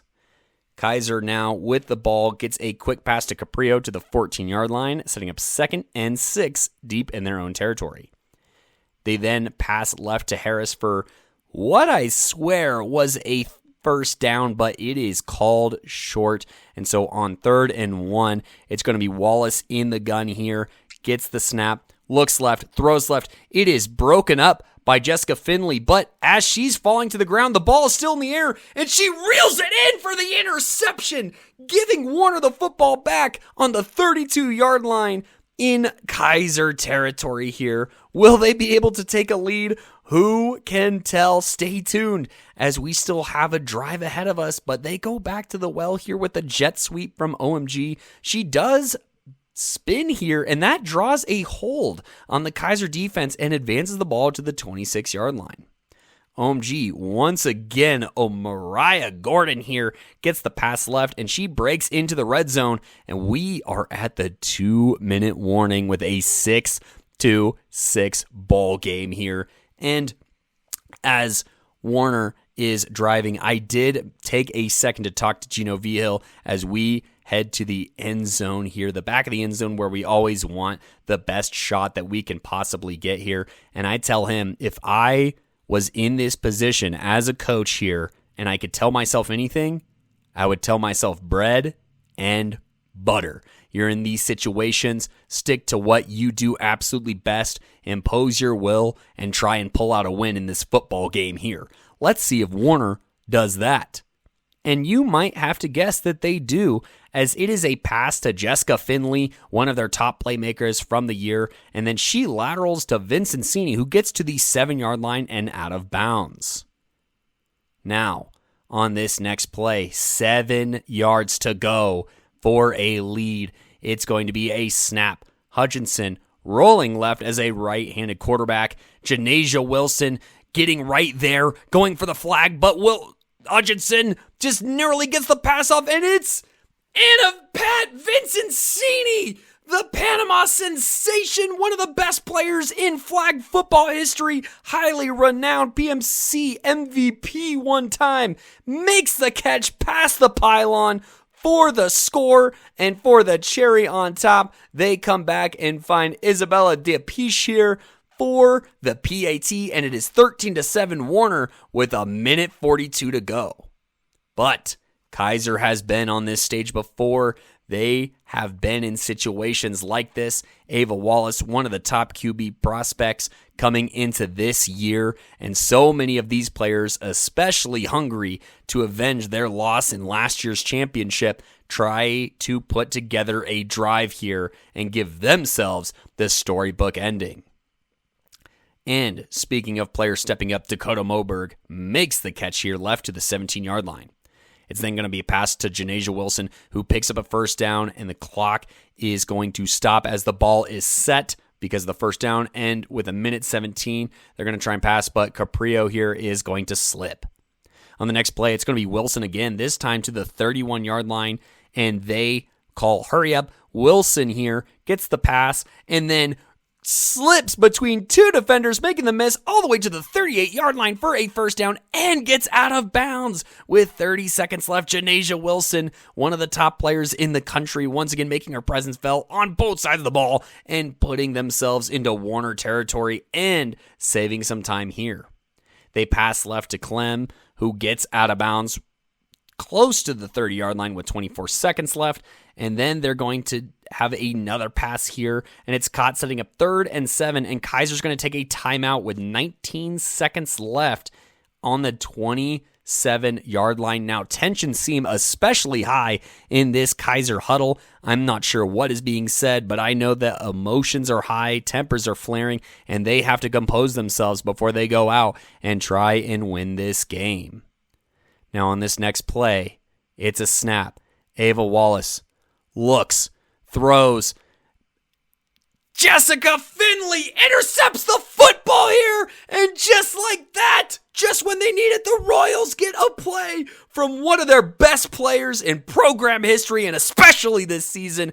That will seal it before the game is over. Coach Mims already getting an ice bath from the Gatorade cooler. That ice ends up on the field. No one's especially happy about it, but they are going to kneel this game away. I bet Mims not only felt great because that cool water in that Tampa heat probably was super relieving and helped him, calm down a little bit and slow down the nervous system, but on top of that, they were national champions. For the first time in college flag football history, a winner on the NAIA level is crowned, not named Ottawa, and it is the Royals of Warner who end up pulling out this game and claiming the national championship. I had a chance to speak with so many of the high-level contributors of this Warner Royals team. I got to speak to Catherine Hutchinson, Omariah Gordon. I got to speak with Anna Vincencini. I got to speak with Lauren Clark. I got to speak with Colorado's very own Avalon Lux Offerman, Jessica Finley. Just so many players stepped up in this game. It's hard to crown one as the true playmaker of the game, but be sure to look at our Instagram and our TikTok for notes on this game. Now, some kind of last takeaways, last impressions of this game here. Unfortunately, the Keiser Seahawks once again fall just a little short, and boy, this second place stuff really sucks. Emotions were super high. They played their absolute tails off in this game, and they still had a lot of players make a lot of great plays, and I don't think that should be lost. I mean, just looking at special teams, I think especially is something interesting to look at, as Villarreal had 2 returns for 53 yards, including a really long one here. Sofia Caprio also had a 26-yard return. Those special teams gave them opportunities in the red zone and heading into the red zone that really could have and should have maybe been capitalized on. As far as receiving performances, Dakota Moberg and Sofia Caprio paced the team in receptions with 10 apiece here. Moberg turning out 84 yards and Caprio with 52. Janasia Wilson also with some big receptions down the stretch. 6 receptions, 42 yards. Tramisha Harris, 5 receptions, 32 yards. Sarah Villarreal, 5 receptions for 28 yards. And then Ashley Clam being the lone touchdown recipient of this game, 3 receptions for 15 yards. Defensively, Hannah Jays was impressing Gino and I, flying around the field, 10 flagpoles, just truly playing sideline to sideline and being hyper efficient here. Dakota Moberg obviously doing her thing at linebacker, 8 pulls, 1 for loss, and a sack as well, flying around the field. Don't forget that you also had Caetano here, who was making plays and broke up that PAT for Warner on their first attempt here. And you also had Janasia Wilson with a ton of pressures and hurries in this game, not to mention Harris, Koger, and Clam all get pass breakups here in this game. To her credit here, Ava Wallace was pretty efficient as far as completing passes. She went 39 of 48 here. That's an 81% completion percentage and had 1 touchdown. But this Warner defense truly churned in a performance of a lifetime. Maggie Lauber, obviously, with that sack to end the first half. That was her only tackle of the game, but boy, did it come at a great time. And she also applied somewhat consistent pressure in a very conservative kind of way, and that was absolutely critical. Lauren Clark, the emotional leader of this defense, a player who I've had the absolute pleasure of covering her entire college career, as well as doing her film breakdown from her high school. Truly one of the pioneers and one of the stalwarts of the game, and boy, did she play very well this game. 8 tackles, being tied for the team lead with Anna Vincenzini, and also having that sack to start and try and set the tone super early and getting her team locked in. Definitely the vocal leader of this team, or at least the one that we could overhear the absolute most, making sure to hold her teammates accountable and let them know what they were capable of. Other players who made plays in this game, you had Angeline Bunting, Andrea Castillo, and OMG all notching 4 tackles here. Castillo with an interception in the red zone, as well as that pass breakup on 4th down to force a turnover on downs, was absolutely massive. So she had 2 of the most opportunistic plays in this game. You also had Jessica Finley here, easily in consideration for Playmaker of the game. 5 flag pulls, as well as the interception that sets up the scoring drive and the game-sealing interception. Both of them absolutely high-level plays. The first one being a bobbling interception that she just barely reels in, and the second one being a high point to ice it. Now, the Warner offense that has been so historic this year definitely had to change their pace a little bit, and they had to grind this one out a little bit. You look at OMG having to rush 5 times for 20 yards. Maggie Lauber getting a rushing attempt here as they ran it 9 times this game, kind of slowing the game down, trying to make it a little bit easier. Catherine Hutchinson, 26 of 35 for 130 yards. Definitely not her usual stat line, but spreading the ball out, finding Mariah Gordon 6 times for 39 yards, finding Serenity Hickman a team high 8 times for 23 yards. You also had Jessica Finley get a reception and Avalon Lux Offerman with a few receptions as well. And then obviously the trickery here, putting OMG straight at quarterback, letting her run a little bit, and then also complete a 4-yard touchdown pass to Maggie Lauber to get Warner on the board. They emptied all the timeouts on this drive. It was boom or bust. This drive might have made or break the game, and they made it worth it by getting a touchdown out of it to tie this ball game. But truly one of the historic titans of the game, Anna Pat Vincenzini, with the go-ahead touchdown. She had 5 receptions for 35 yards and the go-ahead score on the day. And those numbers might not sound as otherworldly as a lot of the other numbers that we've come to expect from this Warner offense, but really every single catch, every single gain mattered so much in this game. And Catherine Hutchinson with the game on the line, rolling left and just throwing a perfect pass, the bread and butter. As I alluded to here, this Anna Pat Vincenzini out route has been an absolute staple. It's borderline unguardable. I remember them finding pretty good success with Kayla Ludwig at quarterback and doing it with Anna Pat against Ottawa just a couple years ago. And this team felt like a team that was on the precipice, might have taken arguably a step back last year with that upset from Baker there in Kansas. But boy, did that make them hungry. They brought in some great talent this year and sealed off a perfect season where they did not lose a single game en route to a national championship, didn't need a best of 3 in the double elimination format, and they end the season 24-0 as your national champions.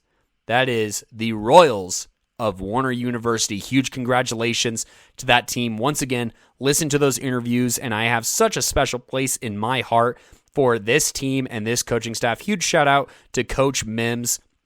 Plugged Colorado talent. Obviously, super proud of Avalon Lux Offerman for putting on. And we also had Sophia Escradon from Heritage as well. They were teammates, and I actually got to coach against them back in the day. So that was really cool to see them as they get into that ring ceremony. And who knows what else is possible for Sophia Escandon and Avalon Lux Offerman. And then obviously just players who've contributed so much to the game. Catherine Hutchinson continuing to grow the game, but even like Angeline Bunting, Jessica Finley, Anna Pat Vincenzini, Lauren Clark, just so many names that I've come to know through the years on this Warner squad and this coaching staff that really just put things together here. You know, Vaughn Volpe, Greg Green, Tim Mims, all definitely friends of the pod here. Also, like program assistant Travis Combs, that's my guy. And nothing but love to Warner here and just the sport of flag football. Just a very climactic end to a very memorable season and one that we are sure to never forget. Thanks for having us out. And that is the last game recap of the 2026 college flag football season. I have been your host for this segment, joined by Gino Vigil on this episode. We still have some postseason awards stuff, so be sure to vote on that for all PMC and a ton of other positions. But as far as game recaps go from this year, I'm Cody Stauffer, signing off. And that'll do it for this episode. Thank you so much for rocking with us. Make sure you show some love at Playmaker's Corner anywhere you can listen to podcasts, as well as Instagram, Facebook, Twitter, TikTok, all that great stuff, because that's where we will be posting more content there. We will be doing our end of the year awards, and yes, you will be able to vote on those, so make sure you look out for those on our social media. It'll tell you where to, but usually it is on Twitter/X. But until then, we'll catch you later.